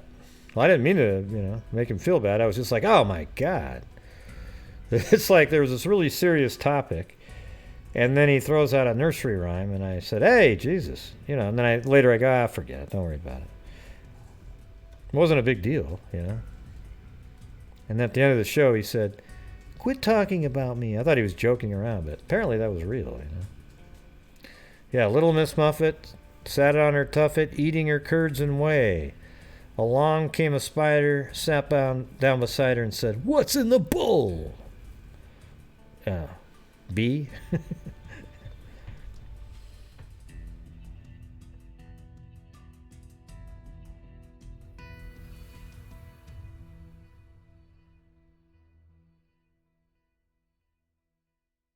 Oh, you think so, Shogun?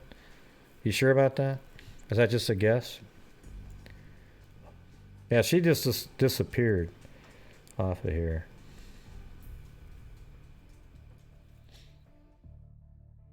Makes sense, though.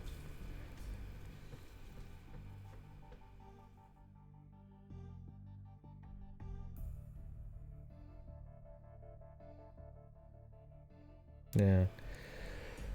Here's the thing, everybody. Let law enforcement figure out who is the killer. Okay? Now, if you have a good tip, like a real one, where you actually look at the video and you see the guy moving around and you know it's him, call law enforcement. Okay? Quit trying to pretend that you actually are like, wow, look at this. Oh, wow. Look at law enforcement's already looked into almost all these people, okay? That you think that it is. Wow. Thanks, Cairo Al-Qadir. What's it going to say? Brownies, volcano, bow tie, pumpkin, spoon. Yeah, I can't read all those. It's never been able to. It actually, see how it sort of trailed off at the end? It probably went, forget it. I'm not going to try those.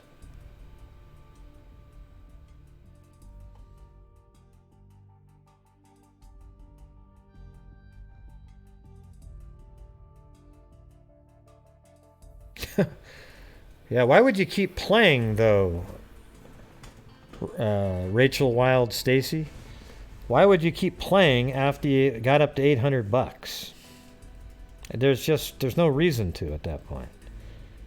Well, great, that's not the point.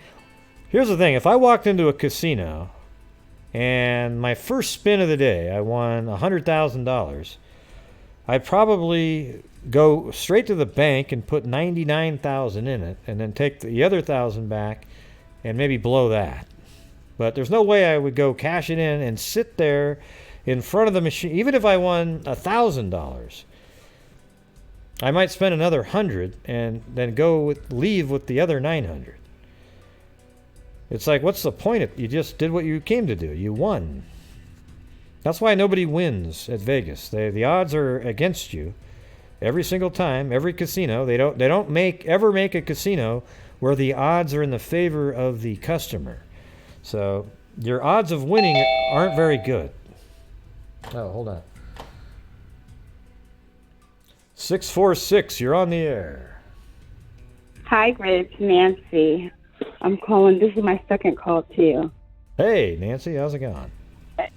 Okay. Can we talk about Delphi? Sure. Yeah. Okay.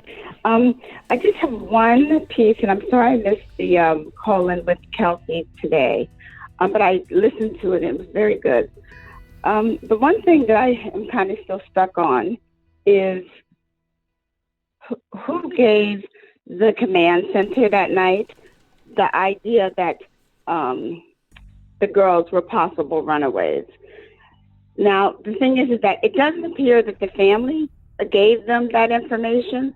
So where did that come from? And the reason why I'm focused on that is because from some of the discussions I've heard from law enforcement, that was one of the reasons that they decided to suspend the search. That's probably overnight. just their ages, like it's pretty common for 13, 14-year-old girls to run away.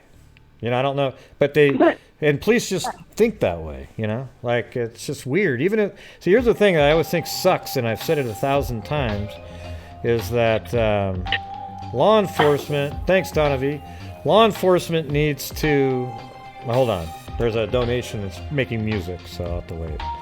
You can't hear it though, but. That Jim Smith, what are we going to do about him? Lol, smiling face with sunglasses. Right. Yeah, so the thing is law enforcement, thank you, law enforcement needs to really, when there's a missing person, really listen to family right away. Yeah. When they tell them, hey, there's no way they ran away. This is the thing. They need to just believe them. They can't go, well, we see this all the time. Believe what the family's telling you. Okay? There was no history. And you got to believe them. But a lot of times they just don't do that. They just think, well, they probably ran away. They probably went over to some. And that's just kind of how they do it. I don't know why it's like that. Right. But, so I don't know when you say who gave the order. Who knows who gave the order? It's just sort of the general. Okay, so. Yeah. Yeah, so hear me out with the next piece that connects that.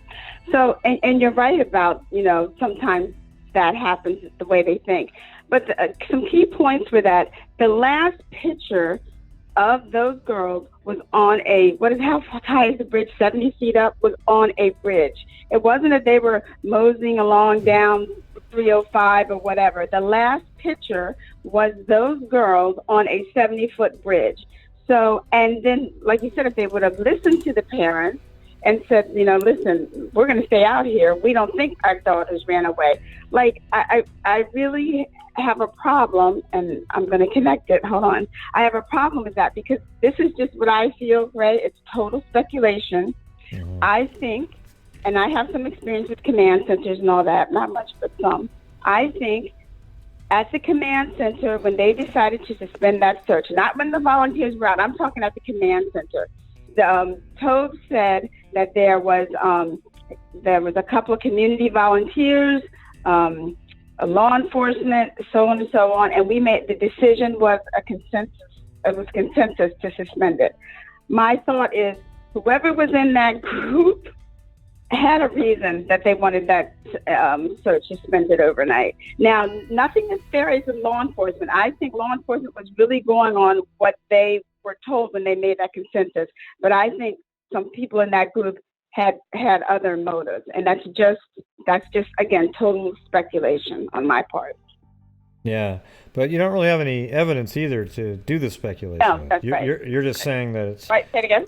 You don't really have any evidence that you're using for the speculation either. You're just saying that, oh, well, they called off the search, therefore somebody with nefarious intent must have called in and made a case that they could have just ran away, and so they called off the search. So that person might have to be part of it. That's what you're saying, right?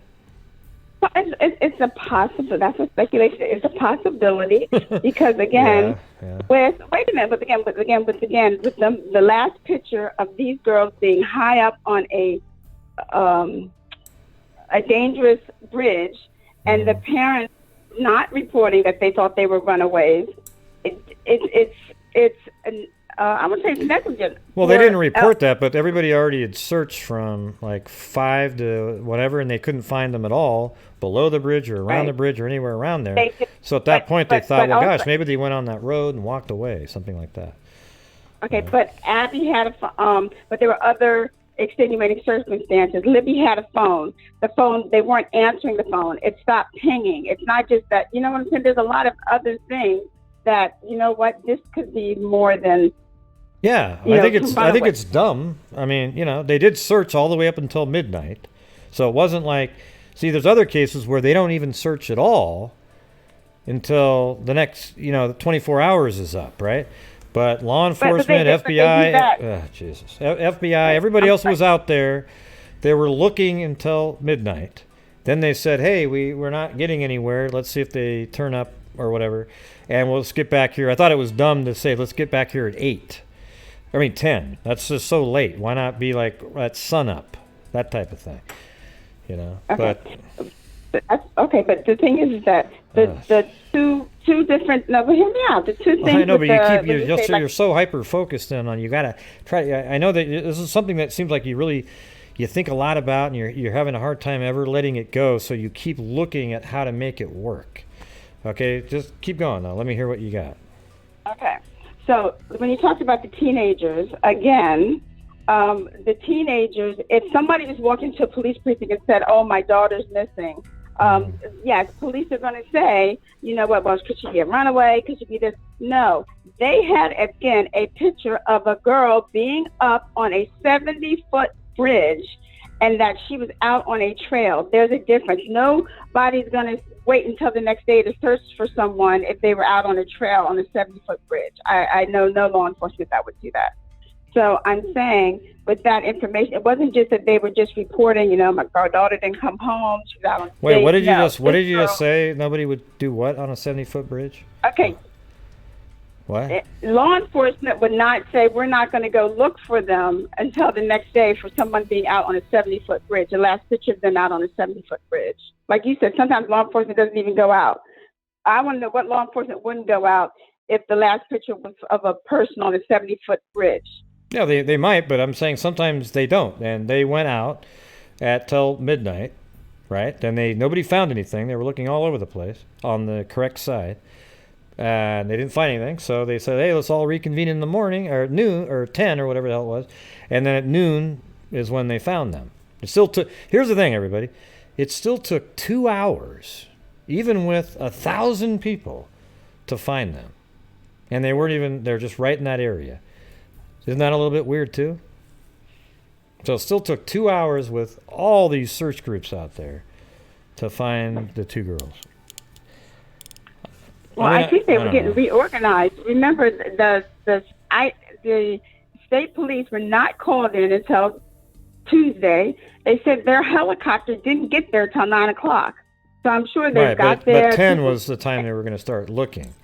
Yeah, you must have heard the interview earlier today on the Whack Jobs channel. Yeah, so you might have that, yeah. So right, but at 10 o'clock was the time that they were all going to start looking, though. Yeah. So it had nothing to do with 9. It doesn't matter that the helicopter, 10 o'clock was the that 10 o'clock's the reconvene time. So it doesn't matter. So the helicopter was fogged in or whatever, but they were still getting together at 10 to start searching. So what does it matter that the helicopter? Why would you wait until 10 though? Right, I think that's dumb. I already said that. I'm just saying that's the time that they were getting together, and it still took 2 hours even then. So they would have, let's say they got together at 7:30, they might have found them by 9:30, but they had passed away the night before anyways. The day before. If I say night before, oh God, Grace said it was at night. So they did. Okay. No, there's the 13th. See, the thing is on that Whack Job channel, he just again did the whole thing about the dates on the death certificates. Okay, not the death, the reporting in the obituary. Okay, we've already talked about this 1,000 times that the dates are different because you could choose which one you wanted to use. One chose the 13th, one chose the 14th. That's how it worked. It doesn't say anything about when they died or anything like that. Right, that I agree. Yeah. Yeah. So what are you trying to point to, though? You seem like get to your final conclusion. You think that there's... Okay. This is, again, my speculation, no evidence. My speculation is I think that the person's a local. I think the person that was in that command center encouraged others to suspend the unbeknownst to the others, to suspend the search overnight. Okay. That's what I think. Well, you never know, man. Maybe when it all said and done, we'll have to give you a big gold star. I know. I just want the justice for Libyan advocates. I know, but I'm just saying. I don't know. I think that's a pretty wild conspiracy theory. But is it possible? Sure. But I don't think they're going to listen to one guy. Like there's the killer, and he goes up and goes, "Hey, I think they ran away. Oh, everybody, hey, Jim Smith over here. He said they probably ran away. So let's all buy that and let's go to bed, and we'll get up in the morning." Okay. So, Gray, let me ask you one other piece to that. If the Indiana State Police had been there Monday night, do you think the search would have been suspended overnight? Do you think if it was one of their, what did you say, that first part? I couldn't hear it. Okay, the Indiana State Police, the Indiana State Police did not arrive and start investigating until Tuesday. I didn't know that. I thought they were there Monday night. That's why I was like, they made a decision to suspend the search. I mean, that was shocking. So my question is, do you think if the Indiana State Police had been there Monday night, would that search have been suspended until morning? Don't know. Don't know the answer to that. Do you? What difference would it make? I mean, I'm just saying, who knows? I think it makes sense. I think the Indiana State Police is much more experienced. I think they would have said, no, we're going to get the helicopter up there tonight. If they have a drone, they're going to get the drone up there tonight. I think. Yeah, I thought it was also kind of weird that they didn't do the dogs either. Like, sounds like they chose not to do the dogs. Well, they said because there was thousands of people, but there wasn't thousands of people the first night. Okay, that got confused in that interview earlier. And Riley just sort of agreed with, there's 1,000. There wasn't 1,000 people looking the first night, okay?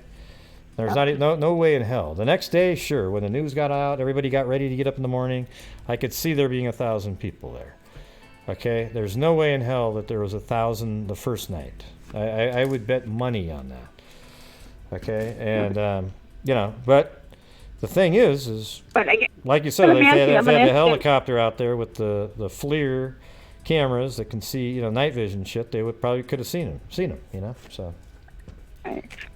So the Indiana State Police not being there.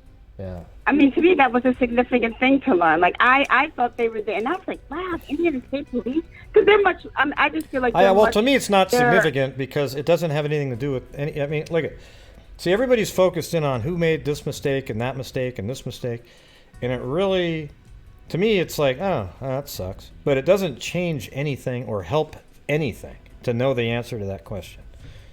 Okay? Why not? Because it doesn't. It doesn't. Okay? You think it doesn't. No, I know. No, I know it doesn't. It doesn't make any difference. You think the killer called up the Indiana State Police and said, "Hey, don't come out, everybody"? Listen, it's not related. I do not say that, and I don't think that. Okay, then how is it related then? How is it related to anything about trying to find the guy? Or... Again, at that command center, I think the way to call the Indiana State Police might have affected, could have been someone there. So they would have found them earlier, is what you're saying. They just would have found them earlier. Yes. But they would have... Indiana State Police were there, yes. Yeah, they still would have been not alive, but yeah, they could have found them earlier. So again, how does it help the, figuring out who did it? But we don't know the time of death. We think we know the time. We don't know the time of death. Yeah, well, I actually know, some of the manner... so I guarantee it, at least one of them wasn't alive anywhere near the time, even when they were doing the searching. Okay, so all I can say is, we don't know 100% all this kind of stuff, but I think it's like everybody's saying, why didn't they do this? Why didn't they do that? As if it has something to do with the murder itself. It doesn't. Weird, crappy decisions are made all the time, and we all look back and go, God, that's lame. Like, why didn't they release the video right away? Because that has nothing to do with anything that only the suspect would know. We would have been able to see his walk movements, but they didn't release it. And why didn't they? Do you think there was a nefarious reason behind not releasing that? I don't think so. I'm just saying, it's possible what you're saying. There's some regarding the reason they thought they were a runaway. I think it's 1 in a million, but I'll give you I will say that it's a possibility. That's all I can say. Okay, cool. That's all I had. So you're saying there's a chance, like that movie, right? Yeah.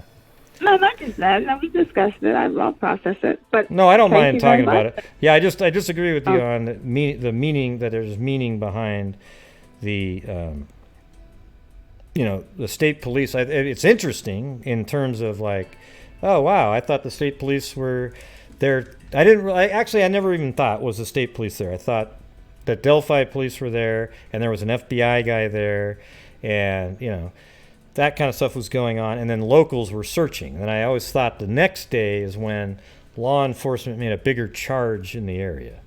That's what I always thought. And see, you knew that I must have interpreted wrong, because the way people were talking, I knew the FBI guy was there because there was family in the area. Mm-hmm. I knew the Delphi police, but I had thought that the state police were there that Monday night. And in fact, it kind of restored my faith back into law enforcement. Right. Because I was like, you mean to tell me all those people were there Monday night and nobody got the helicopters out? Yeah, I think they definitely would have found him. I think they might have found him that night had the state police really came out and did a full-on, get everybody together. We're kind of, they might have found him that night. I just don't think it has anything to do with the killer. It's like it's not related. It's just something to get pissed about, basically. Why did they call off the search? People say, well, you think it's a nefarious actor because for you it's weird, but to me it's not even that strange. I think it sucks that they did that, but you see stuff like that all the time. It's crazy. But anyways, I got this other... I got another call. Okay. But Straight, let me just say this. I understand what you're saying, and it makes sense because, again, I didn't know the state police were not there. I was thinking more nefarious when I said, wait, the state police were there Monday night. But now it just sounds like it might be like, I don't want to say incompetence or just naivete or whatever. But I didn't. So it makes things better of maybe how the case, because I really felt like the state police were there on Monday night. They didn't send out the helicopter.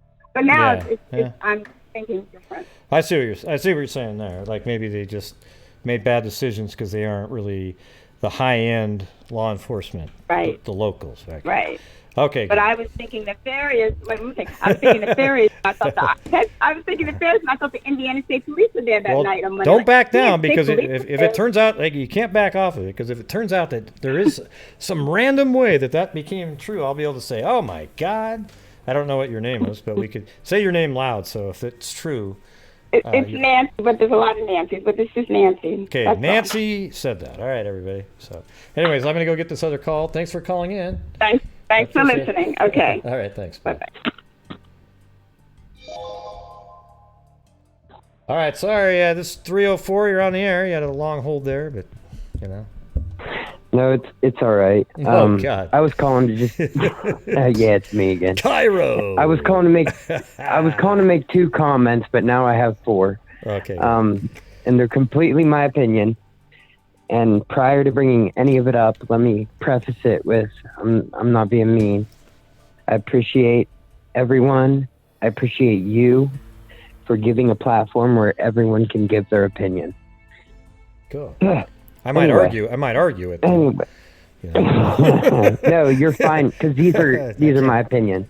Yeah. Anyway, so I'm often accused of being critical of law enforcement, and sometimes I am. I grew up with a father that has been chief of police for 25 years of my 33 years of living. So I am often critical of police. But how come if he's the police chief? Now, wouldn't you be less critical of police, or are you just because you get to hear the stories behind the scenes? Okay, I get it. Okay, go ahead. No, what I mean is I'm just critical of some of the decisions sometimes. Yeah. Anyway, okay, and it's all respect though. I have nothing but respect. But I disagree with the police calling off the search so early, but they did nothing wrong. They did more in this case than they do in normal. Just 2 girls can't be found missing. You know what I mean? Mm-hmm. Anyway, the bridge thing. The last caller brought up the fact that if the last phone call or if the last picture was them on a 70-foot bridge, if they would have fallen or got injured on that bridge, they would have found them. That's the first place they checked, I guarantee it.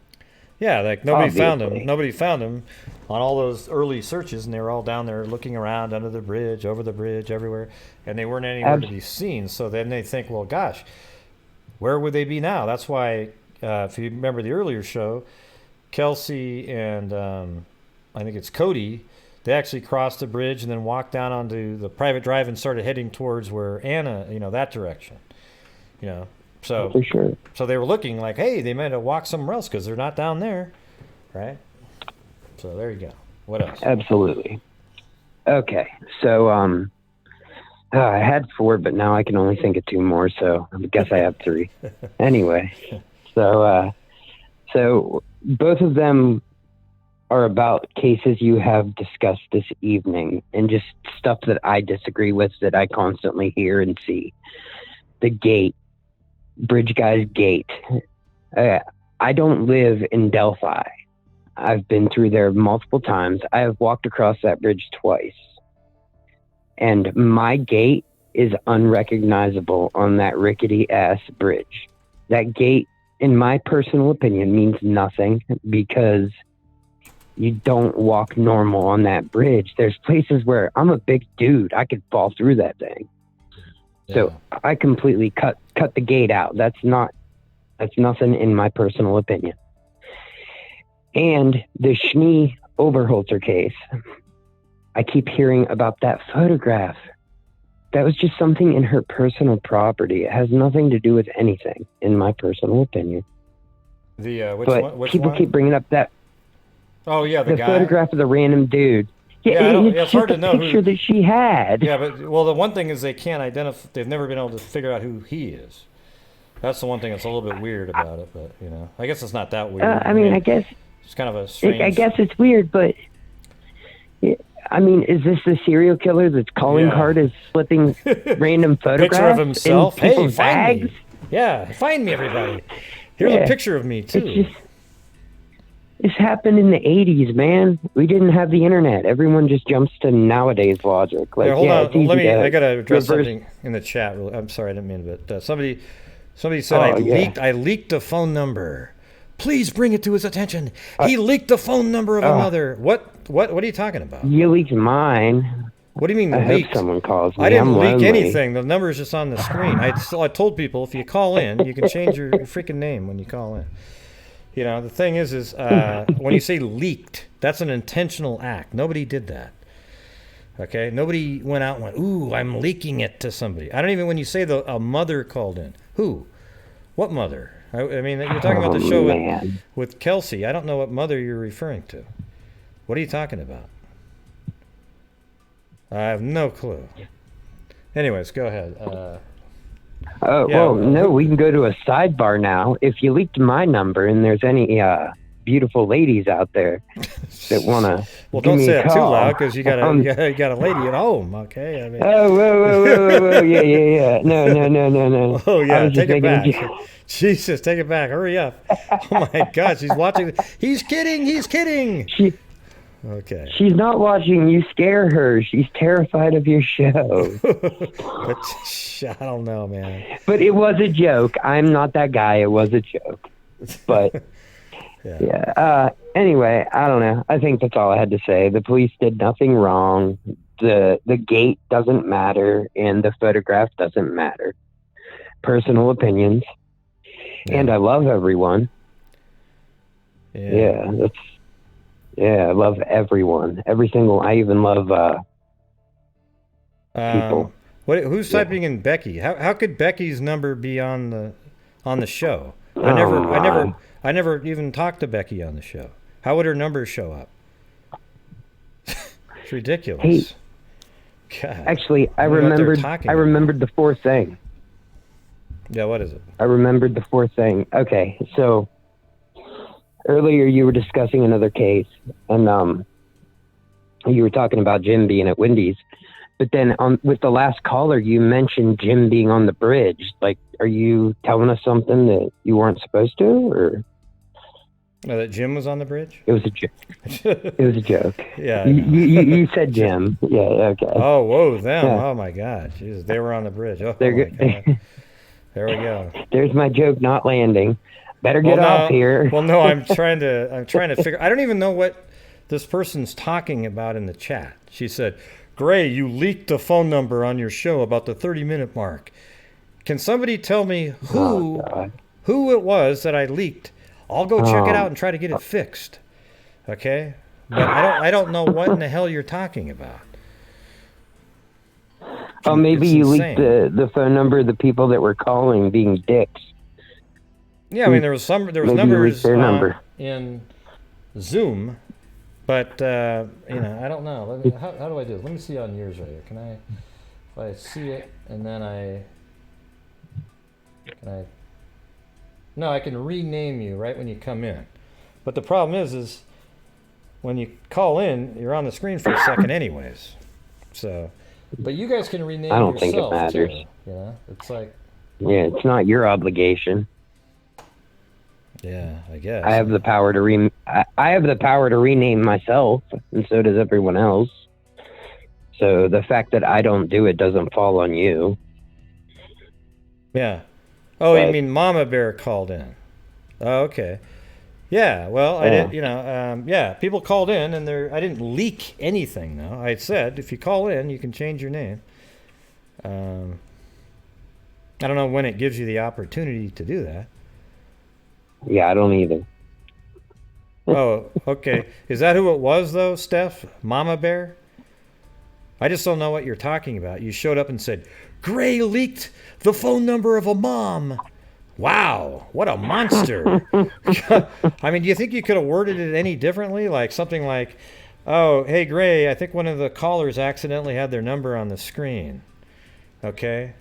Instead, you bust out leaked something, as if I looked both directions, looking to my left and right, and then quickly revealed a phone number on the screen. You know, that didn't happen. Yeah, I think you're okay. I think you're good. Yeah. I don't think anyone else is worried about it. But Yeah. I Well, I'll go just check it heard- out. I just- Can't fix it though. That's the problem. Well, I just heard Zoom ring, so you got someone else on here. So You did? I'll let you take that I didn't call. hear it ring. There's nobody on there. Oh no, it totally did. Good try. Oh Yeah, yeah. Yeah, bling. There you go. Do a good imitation. I don't think it's out there. Okay. All right. Well, good show. I just wanted to call and give my opinion that doesn't matter about Bridge Yeah. Guy's gate and the photograph. Yeah. And the opinion that does matter is the police did nothing wrong and they've been nothing but helpful. Actually, I just thought of another question. The Can I ask family you something loves them personal? too. Like the family always says how great Yeah. they. So I mean, you got to go with that. Like if they're like, whoa, they keep us informed. They're just the greatest. We'll go with that then. Okay, what was the question? So all these channels that are putting out all this fantastic information, all this great info, when are they going to have people that are related to the case onto their channel? Wait, Or, I'm sorry. or are they? I have to I was respond making to the this comment person. that these. This person I have to keep. Yeah, do what you do. I have to. But say it I was again. being sarcastic. Well, say it again. I want to hear it now. Now I'm ready. I've got my eyes closed. I'm listening. Go ahead. Okay. All right. I was just curious as to why all these channels that are critical of everything can't get a reasonable human being on them. Like, why don't they have Kelsey on their channel if they're trying to help? You know what I Yeah. mean? Yeah, I mean, I don't know it's why ridiculous. that's not happening, but they, like you could say that, the minibus guy, he's interviewed. I haven't tried to interview those people, but I don't know you how could hard it is. But he's Send an interviewed- email. He's interviewed Lesenby, Carter, and Kim Riley. So those are all sort of like the three main people that you always see all the time. But I don't know. I don't know how if it's hard to get an interview with those people because I haven't tried to do it. But now I it's just the don't fact want that to. Well, no, I think that you would definitely put a better interview on than these other people. It's just funny that they act like they're helping, but then nobody outside of a professional realm is willing to work with them because all they do is spread bullshit. Obviously, if I email a police officer, he's going to be more obligated to work with me than a family member that doesn't have to do that kind of stuff. You know what I mean? Mm-hmm. I don't know. You know what I'm talking about? Just keep talking, man. You're running the show. I'm gonna listen I'm to just it. saying that these people get on there and say all this crazy stuff, and I just gotta. Yeah, I'm it just is. gonna be mean. It I is. gotta stop. I'm just gonna be mean. No, it's wild. It's wild. What's more disappointing is how many people actually believe in it. I think that's what's really got me down is like you literally have like 100 comments all going, "Oh, this is so great. Oh, wow. This is awesome." And, like remember the whole I thought it was kind of cool, the whole there was a camera over there at the construction of the pig plant and they were looking at it was kind of neat, like, wow, look at there's actually video there, but to sit there and look at cars in the parking lot and then go, oh, look at one's gone. That's like, wow, they're freaking it's lunchtime. They came back again too. I mean, who knows what the hell that's related to? It's like it's such a wild speculation. That's what it is. Well, the crazy part about the whole meatpacking plant is so they had to clear out the building. The police called in a fake bomb threat to clear out the building so they could collect evidence, because that makes sense. But yeah, I mean, I so guess dude I was guess in there there- is dude- something like that actually happened. I guess like a bomb threat, Well, but I don't know if the police. yeah, did there it was or a not, bomb. but- No, they have warrants in the court system. I think that they wouldn't call on a fake bomb threat. But the thing is so dude's in there working, bomb threat gets called, then the police go in and collect his work boots. What's he wearing when he's working? If his work, I don't know. None of it makes sense to me. Maybe I'm incorrect. I don't know. Well, I mean, if you, let's say you did call in a bomb threat, at that point, people are just running out. They're not thinking, "Oh wow, somebody's going to go check my shoes." But if you had a Wouldn't they warrant have them served, on? well, you might have them on. Yeah, I mean, I actually think it was just something that happened. I don't know if that's how they acquired the boots, though. I think there was a bomb threat, and then boots were acquired somehow. I saw a picture of them at one. I actually remembered way later. I totally forgot about all that crap during when that person called in, because I was like literally, I think the first week it felt like of the case. You know, I wasn't even focused on that at all, because again, it just sort of, yeah, okay, great, they had a boot. You know, I don't know. Well, if nothing came of it, so it didn't matter anyway. Yeah, nothing. So Yeah. keep doing what you're doing, Gray. You're a good dude. Yeah, well, thanks. You're a good dude, too. Yeah, fist pump. Fist pump. All right, there you go. Or fist bump. All right. All right, have a good one, man. All right. See you later. All right, later. Hey, look at... Oh, wait, that was him hanging up. That wasn't a new caller.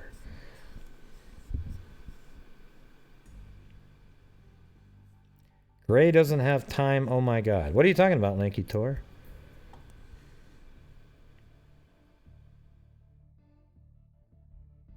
Yeah, I don't really understand the leaking info. It's just on the screen when people call in. You can change your name. Maybe I could do something where I have it off screen, then I change your name or something. I don't know, but I allow you guys to change your name too. It says it right on the... When you guys call in, does it allow you to put your own name in before you go live? Anything like that?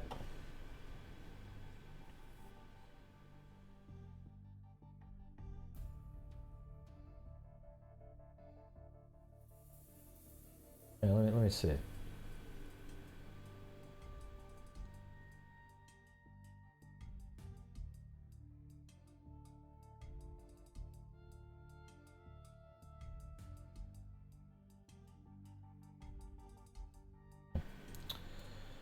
I don't see it.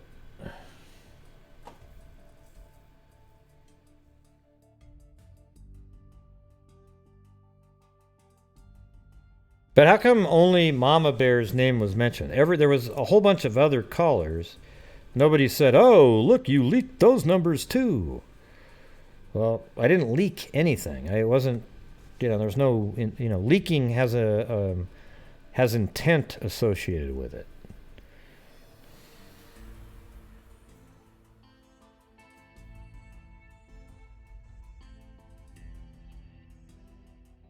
Yeah.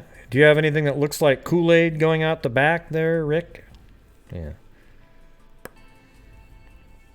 Oh, she thought it was Becky. Okay.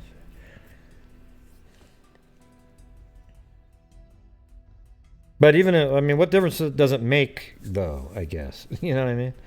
Like, anybody's number should have been bothersome, right? Oh, I see. Okay. No problem. No problem.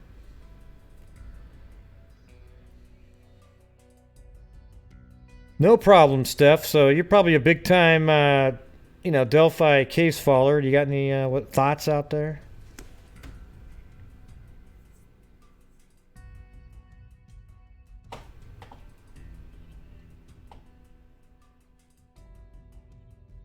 Oh yeah. Yeah. I got to do the drama sound now. Here we go.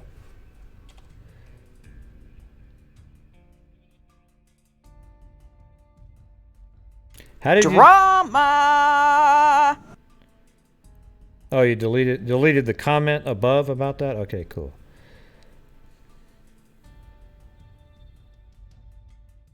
Oh, cool. Woohoo! Yeah. You know what? I gotta admit, like every day, I am entertained myself. You know, like you guys make me laugh, and I enjoy going over these crimes. I know it sounds, people wouldn't look into crimes unless they enjoyed doing it, because and the word enjoy can be things that are interesting, things that are fun. Okay, maybe this isn't fun like you go running around, maybe when you figure something out you do that, but it's kind of like putting together a puzzle piece by piece. But this is a puzzle.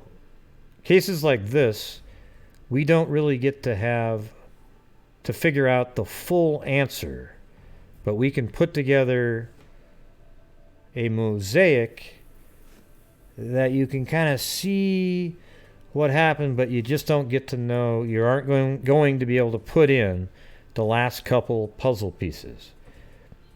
So basically, what would be a cool thumbnail would be a huge puzzle that's a little bit opaque, like 50%, but there's one piece missing. And then the day that today is the day becomes true, that puzzle piece gets snapped into place, and the entire puzzle is now 100%, you can see the whole image perfectly. You get what I'm saying there? So you have a puzzle that you can kind of see with a piece missing. And then at the end, you snap it in and it goes, and now you got this beautiful image that you can understand and make out. Well, beautiful probably isn't the right word. Did you hear Gray? He referred to it as beautiful. Okay. Yeah. I was just saying that you could see it clearly, all right? Let's get it out. Let's get the right word out there. Yes, the aha moment when the puzzle piece gets snapped in and goes.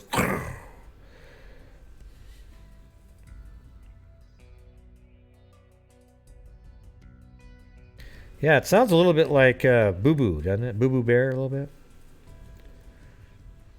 The Nordman. Are you from Norway?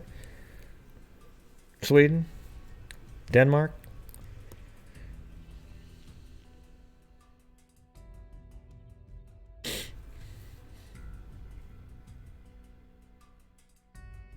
Right. Hold on, what the hell? There was some other cases from today. Just a second. Oh, this was an interesting story right here, everybody. So I'm going to show you this one. Can you see it? Yeah, this story right here. Look at Treasure Hunter finds submerged GoPro showing the final moments of a man who drowned 2 years ago. So it's weird. You're looking at this right here. I'm not going to play the video because it's YouTube, but he's just in the pool swimming with friends, and then apparently he dies in this little pool here with his GoPro camera, and then the GoPro got lost. Maybe in a struggle or whatever, and then one of those treasure hunters that I always tell you about. Swimming, this guy was one of the scuba divers that scuba dives around. They're the kind of guys that find the guns. Sometimes the magnet hunters find them. Sometimes the scuba divers find them. This guy's a YouTube scuba diver, and I guess he found the camera, and somehow he had the parents were sent the video, and then it got lost in the mail. So somehow this guy tracked down the family, and then he delivered to them the actual video, and you get to see him having a good time and that kind of thing. Nothing nefarious happened to him or anything like that. But I thought it was really interesting. So here, I'll put the link in the video there. I mean, in the chat, and you guys can go check it out if you'd like. It's a really cool story, though.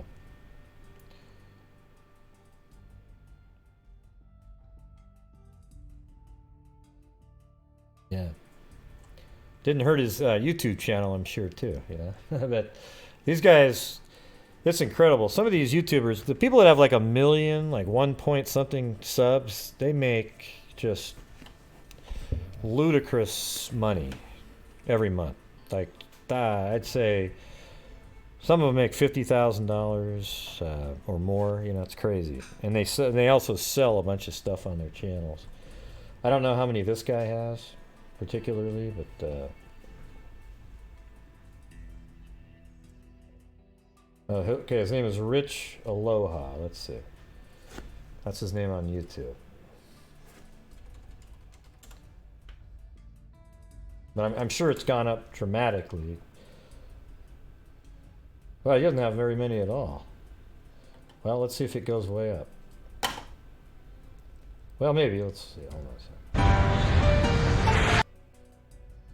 Yeah, he's only got 2.3. I don't know if this is the same guy or not, but 2.3 thousand. So hopefully his channel goes way up because of this. Pretty cool.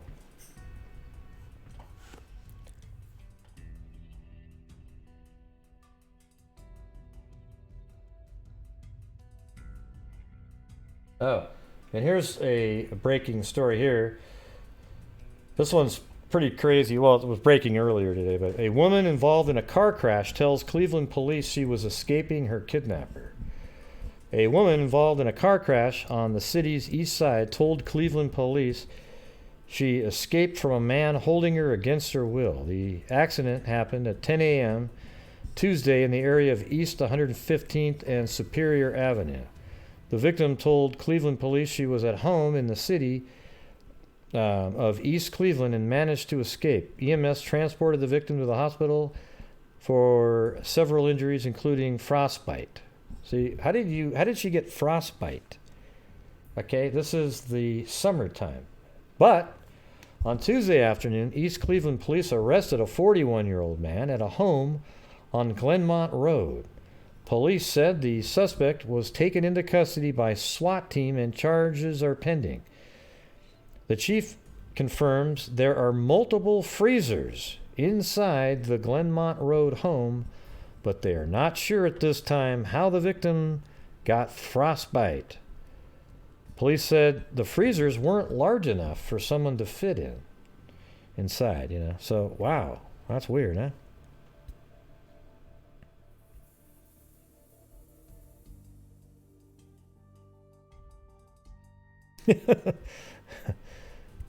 Hey, well, at least you got some merch there, Cairo. You got some merch. But thanks for buying this stuff.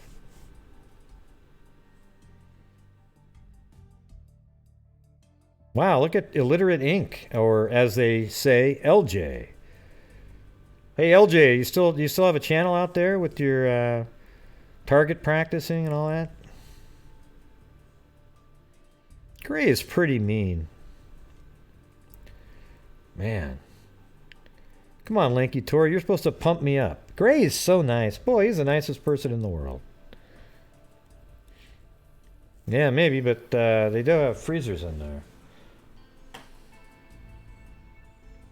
Let's see. So who's this guy that they arrested here? Just a second. Oh, they don't even have the guy's name? Come on. Let's see. Woman escapes with frostbite. Oh, there you go. Man charged with kidnapping after woman escapes from freezer in Cleveland. So that's a little different wording there. A man is facing charges after he kept a woman in the freezer of a group home in East Cleveland. Is this today or is this old? No, this is the one. Okay, so now it's a group home. A man is facing charges after he kept a woman in the freezer of a group home in East Cleveland. There is an arrest warrant for Eric Glaze, 41, on charges of kidnapping. And hold on, let me try to. I might have to get this guy's address now. I want to see what this look. Well, it's a group home. We'll see it here in a second. The investigation started when the victim crashed her car at 115th Street and Superior Avenue in Cleveland. East Cleveland Police Captain Scott Gardner said the woman went to the house for a party. Okay, so a lot of times you have a regular house, and you'll have like a CNA, and it takes care of elderly people. You make their meals and that kind of thing. I think that's what we're talking about here. So this person went to the house for a party where she believed she was drugged with a narcotic. I mean, how freaky is this? So you got this, God, look at this. This is weird. So one of those group homes, right? So everyone else that lives there is probably a little bit, they can't take care of themselves, so they're not going to be aware. So you got this younger person showing up, and then the guy that works there drugs her. My God. East Cleveland Police Captain Scott Gardner said the woman went to the house for a party where she believed she was drugged with a narcotic. She told officers the people at the party thought she was dead. She told officers the people at the party thought she was dead and put her in the freezer, preparing to dispose of her body. What the hell are you talking about? She woke up at 10 a.m. Tuesday and was able to escape, Gardner said. The victim told police she was likely in the freezer since Sunday. Well, how come? Wow, that's... The woman suffered frostbite and was taken to Metro Health Medical Center. This is the weirdest thing I've ever heard. What are you talking about? What do you mean they put you in the freezer? Hey, Cindy Smith just showed up here, everybody. Oh, wow, looks like she's dead. Hey, Chuck, can you wheel that freezer in here? Let's go ahead and put her in there. Now, hey, do you got enough candles for that cake? Is that what we've come to now with society? I mean, this is crazy. Kevin, you just spoke with police a short time ago. Yes, they made the arrest a little more than an hour ago. Now, the woman, she is still being treated at Metro Health Medical Center for some serious frostbite and some other injuries. And about an hour ago, they arrested a 41-year-old man here at this group home on Glenmont Road in East Cleveland. That man accused of keeping that woman inside of a freezer. Now, this all began to unravel about 10 o'clock this morning when the woman from Garfield Heights crashed her car at the intersection of East 115th Street and Superior in Cleveland. At the time, she told officers that she was trying to get away from a man who had kidnapped her and left her in a freezer. According to East Cleveland Police, the woman had come to the group home on Sunday for a party and says that she was given some type of narcotic and passed out. Now, police did arrest and charge 41-year-old Eric Glaze with kidnapping and attempted murder. The woman says that she woke up inside the freezer this morning, pushed her way out, and got away. East Cleveland Police Captain Scott Gardner explains what she then told investigators. Hey, hold on.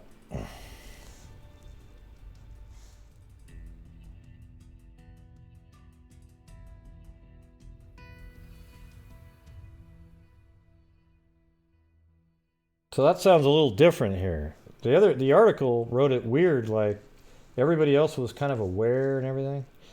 That didn't make a lot of sense. Okay, so that's what that looks like. I wonder if you can see that from the air. Is that right there?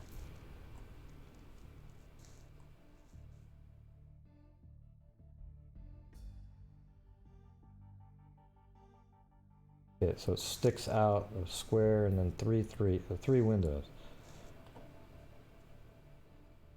That's not it. I'm gonna see if I can see it from the air here. Just zooming in.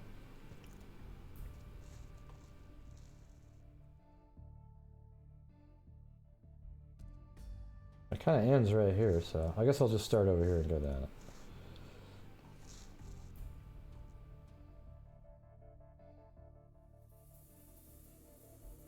Apparently it's on this street right here.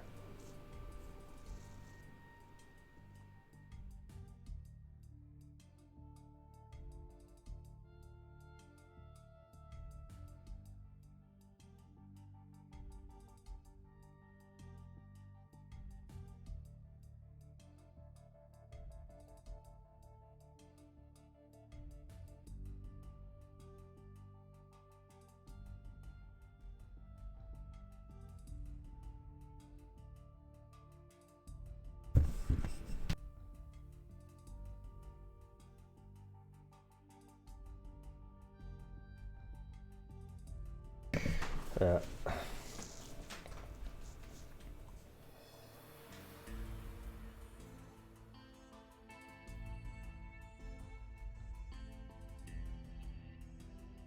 The house has a sort of a unique look to it.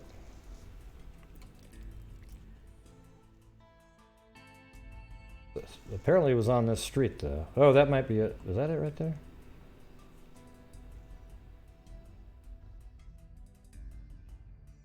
I don't think so, but let's see. Oh yeah, well maybe. Hold on. I think that is it. Yeah, that's it right there. There it is. Boom. See that? You got 1, 2, 3 windows. You got the little pointed building at the top, the chimney. Here, look. That's it. Boom. All right.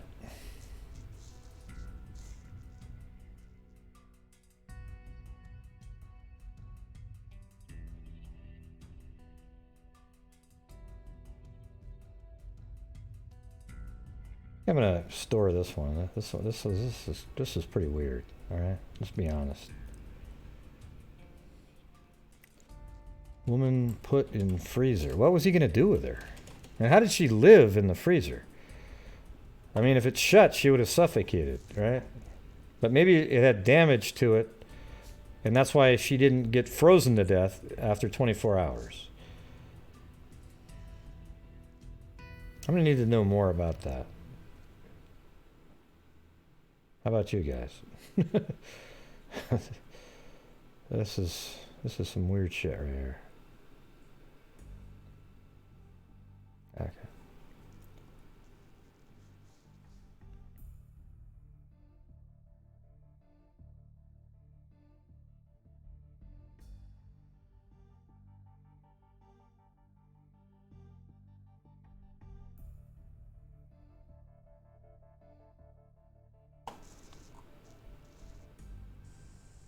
She seems to think that they were, that they had drugged her to the capacity that she was dead, what she's indicating to us, and that they were essentially trying to get rid of her, is what she's indicating. But again, we're still trying to piece everything together. Yeah. So they are still very early in the investigation. Right now, it's unclear whether this man was following her when she crashed. Frostbite and some other injuries arrested a little more than an hour ago. Now, the woman, she is still being treated at Metro Health Medical Center for some serious frostbite and some other injuries. And about an hour ago, they arrested a 41-year-old man here at this group home on Glenmont Road in East Cleveland. That man accused of keeping that woman inside of a freezer. Now, this all began to unravel about 10 o'clock this morning when the woman from Garfield Heights crashed her car at the intersection of East 115th Street and Superior in Cleveland. At the time, she told officers that she was trying to get away from a man who had kidnapped her and left her in a freezer. According to East Cleveland Police, the woman had come to the group home on Sunday for a party and says that she was given some type of narcotic and passed out. Now, police did arrest and charge 41-year-old Eric Glaze with kidnapping and attempted murder.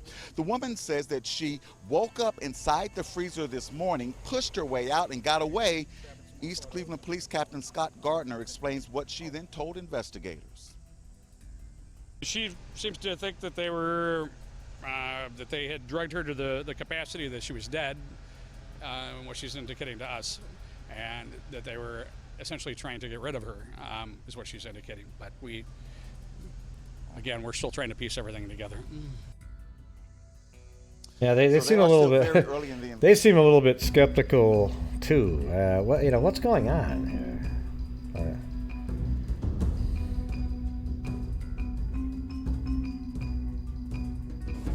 Tuesday afternoon, East Cleveland police arrest 41-year-old Eric Glaze Gray on is charges never of mean lol, kidnapping smiling and face attempted with murder. sunglasses, smiling face with Talking 3 about hearts, police smiling everywhere, face with Never 3 mean. hearts. Are you kidding? I think they're meaning like a. I'm kind of thinking group home, like a. Yeah, it could be something like that, but I was thinking more like where you have some elderly people there. I actually know people that have they'll have like 5 elderly people there, and then the government pays money to take care of them. But they're not sick, like they need to be in a hospital. They can't take care of themselves. So it could be something like that. Could be like what you're saying, troubled youths or kids or people or whatever. I don't know. I seen the SWAT dudes come up and kick the door in. East Cleveland police say they were first alerted to a problem around 10 o'clock a.m. That's when a Garfield Heights woman crashed her car near East 115th Street and Superior Avenue in Cleveland.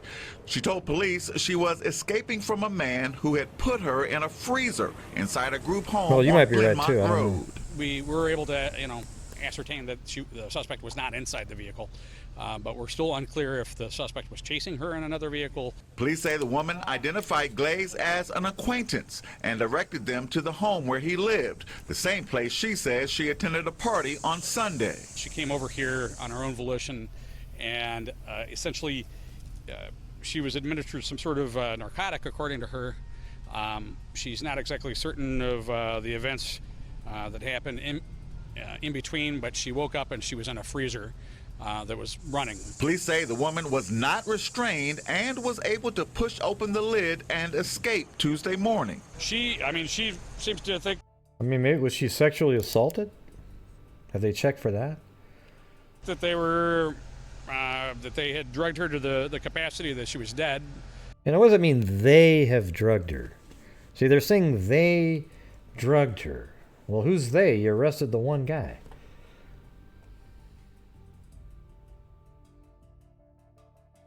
This story's bizarre.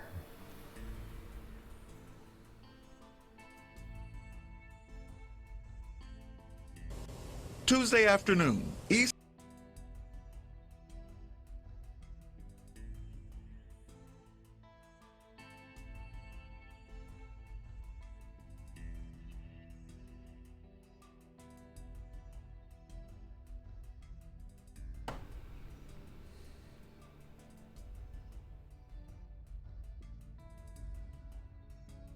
Okay, I guess we've already seen these. Wow. I want to know more about that one. That is some crazy crap. If her story is even remotely true, it's bizarre. Okay. God dang, man. What in the hell? Jeez. So he goes over to a group home for a party. And then, well, a lot of people send me a lot of this stuff too, right? Some stuff I stumble upon, like the ones that I've been finding on newspapers.com. That's my, I'm just digging around. It's like, whoa, look at this.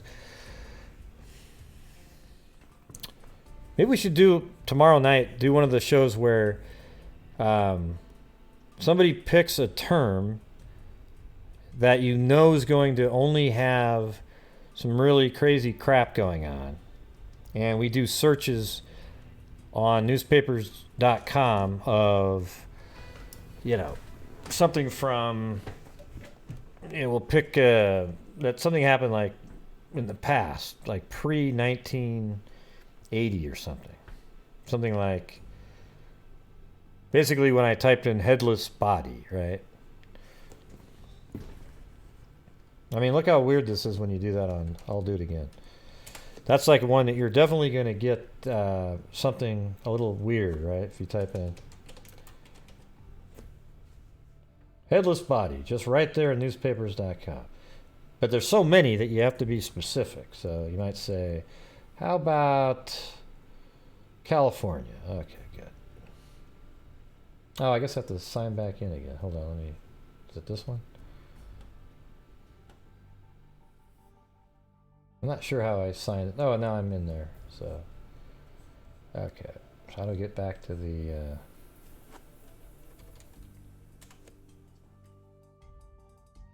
Okay.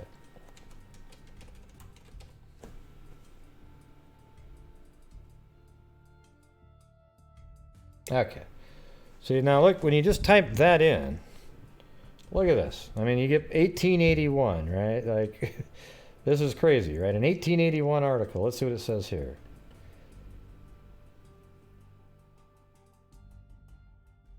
I slept and then something roused me. What was it? A sigh was breathed close to my ear. I was determined to listen to no fancies, and I impatiently turned around and turned to go to sleep. But a sigh still louder and very pathetic made me sit up in bed, and as I did so, the rustle of a woman's dress fell distinctly upon my ear. Stiff with horror, I slowly turned my head to where it was and saw, shall I ever forget that fearful moment, the headless body of a woman slowly gliding on between my bed and the fireplace. I don't know if that's like a short story somebody wrote in 1880, but, 1934. All right, let's see.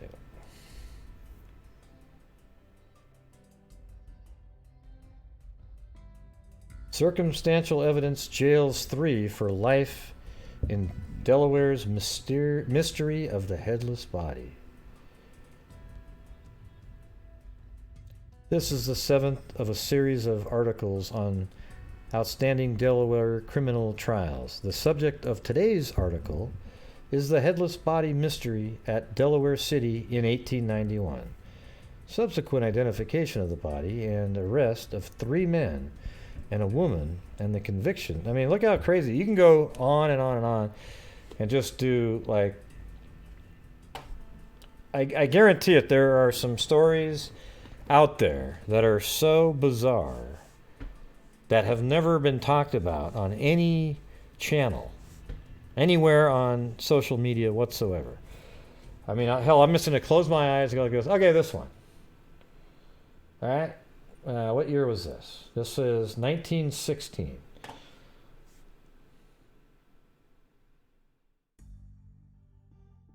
Oh, this is that one with the swamp again. Wow, I think we already talked about that one.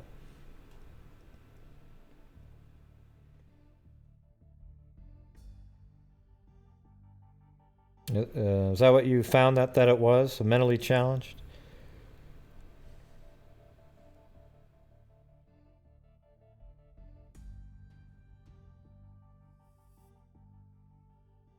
How about... okay, somebody come up with a phrase. I'll type it in. Let's see what we come up with. I got, at the most, 19 minutes left of the show here. Oh, it says it in the article? Okay.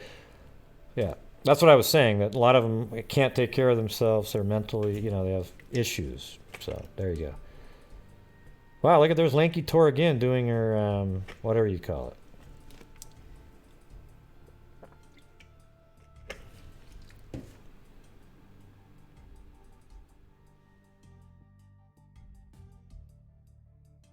Okay, cool.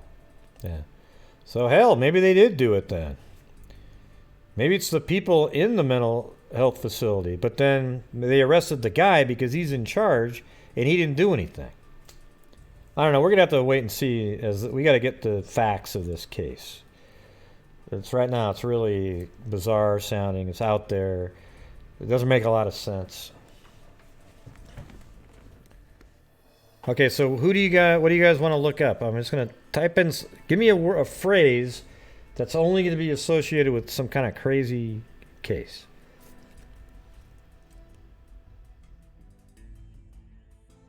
How about, like, you could type in dismembered body, something like that, right? Let's see what that comes up with.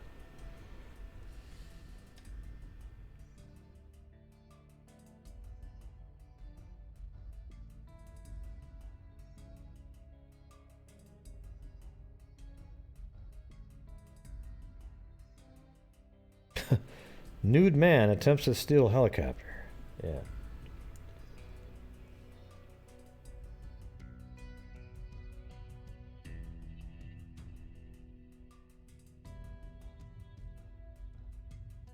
What was that one?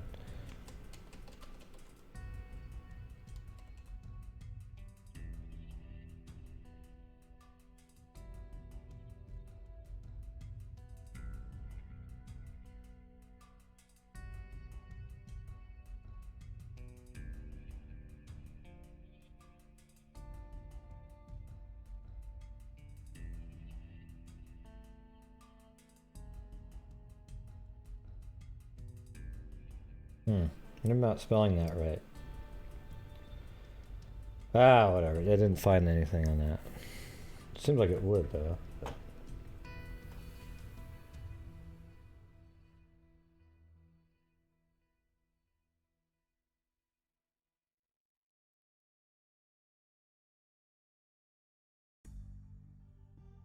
Oh, there you go.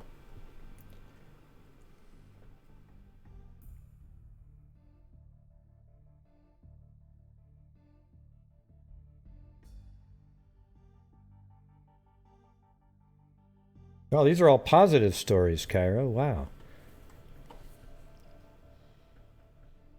Now, I need generic phrases that are crime related that would be, it would show up throughout time. Things like that. That's what you'd have to look up.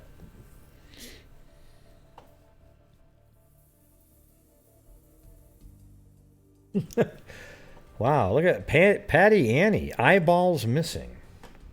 Wow, let's see.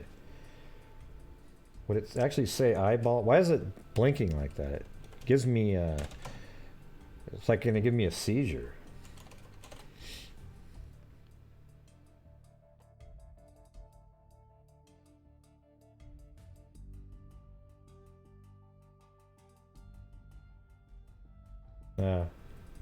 They didn't find any eyeballs missing.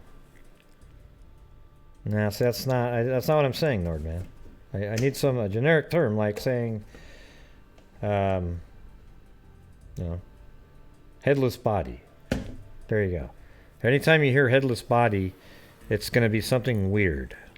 There's never ever a time that that's referred to. All right. Well, anyways, that's about it for tonight. But see if we can find some more information on this crazy. I think something's missing from that story. You know, something's not quite adding up in there. I mean, a bunch of these people like sort of drugged her, put her in a freezer, and it was closed, but somehow she is able to survive a whole day breathing what? I mean, it was. They even said the freezers were too small to put a body in. So if it was that small and she was put in there, how in the hell did she live more than an hour? There's no air in there. And don't say, oh, well, the drugs, it lowered her. No, there wasn't enough air in there. And then she has frostbite. Something's weird. So we're going to have to get more answers there.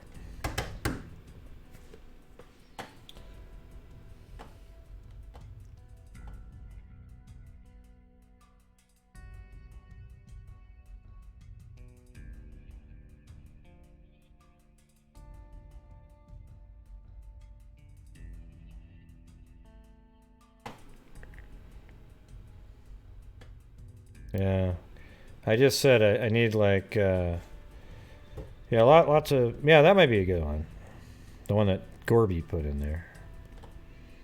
But I might have to do that one tomorrow. I'm all searched out.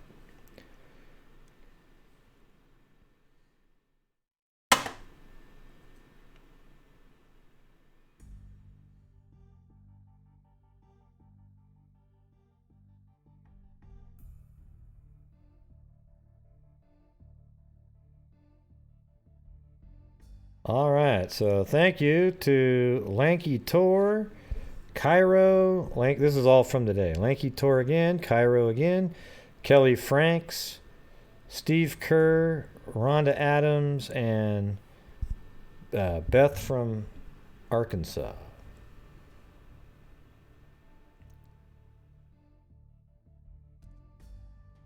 All right, and then I think there was one on...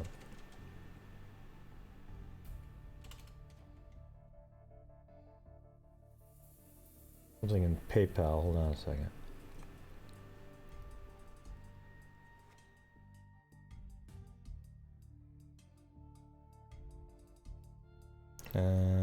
Let's see. Yes, and Donna on PayPal. Also, another one. Margaret Fannin on PayPal. So thank you. Thank you very much. Very cool.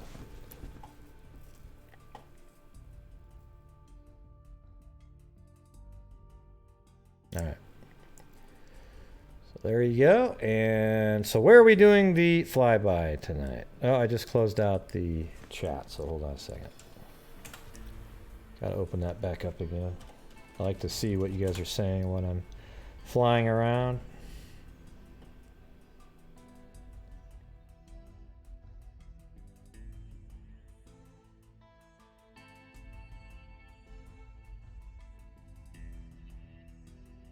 All right.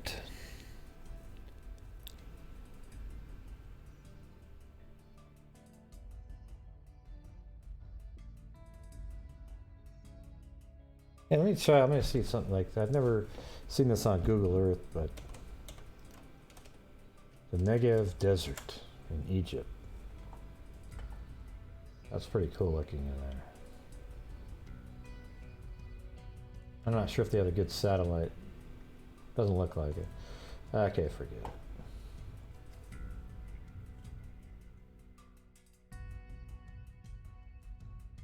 Maybe over there. That looks kind of cool right there. Look at that. There we go. Not a very good map, though, I can tell. Now that's not bad there.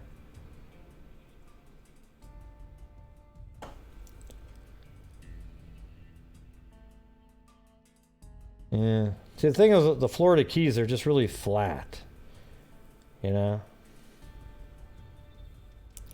That's the problem. You guys got to admit, yeah, Utah's the best, right? Like, is there anybody that really, just in general, beats Utah in terms of those rock formations? What the hell is that one again? I gotta go back over there. It's fun to fly through there. So let's do the Bryce Canyon. There's actually a 3D software called Bryce 3D, and it's basically a landscape software, and it's based on this area.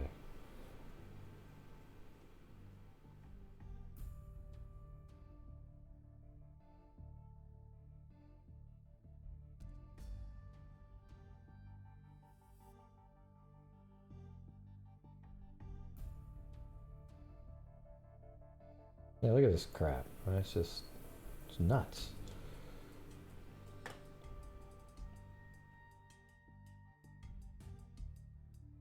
Man, I'd love to take my drone out there. Just sit up on a ridge and just have it take off, man.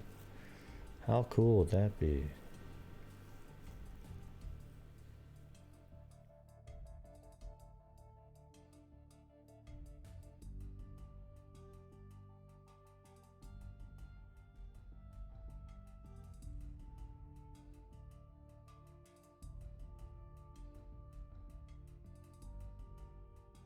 All right, here we go, everybody.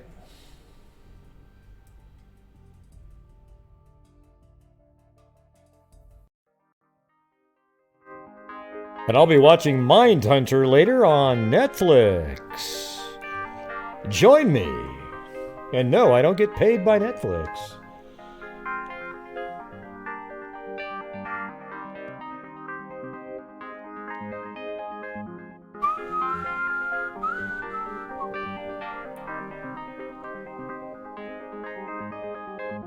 If you haven't watched Mindhunter, make sure to do so by watching Season 1 now on Netflix.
Good night, freaks!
Okay, round 2.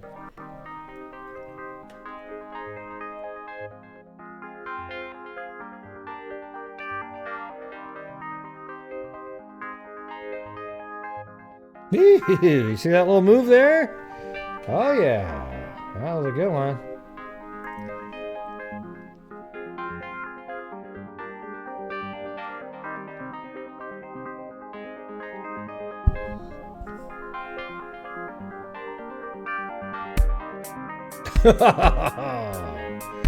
Oh!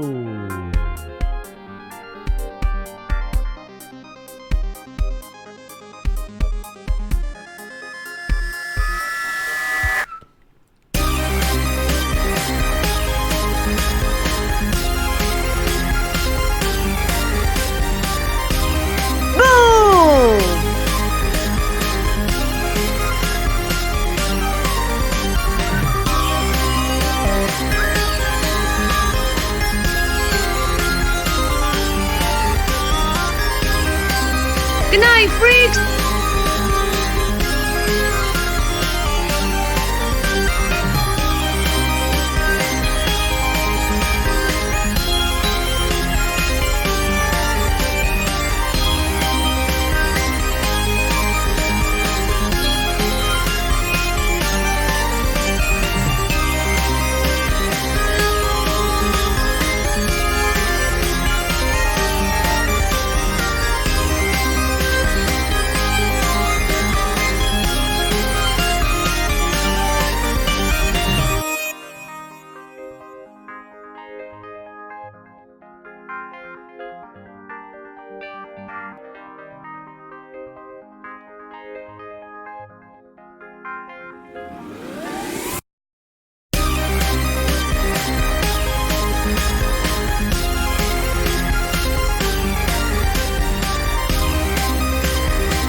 Yeah, it's so cool, man. Jesus.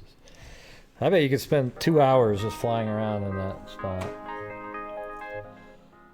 Anyways, that's it. That was kind of a weird formation right there, didn't you think?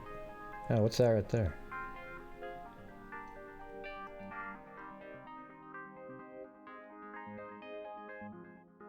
It's crazy. That would have made a great like camping, like, I don't know, Native Americans could live there. There's nobody, just defend this little place here and have a couple guards up there and you're all good.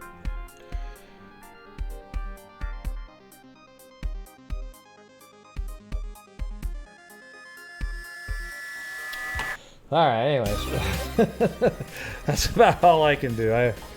I can just keep doing that for a long time. I don't want to just keep doing it. All right, everybody, thank you for showing up tonight and everybody supporting the channel. Thank you, moderators.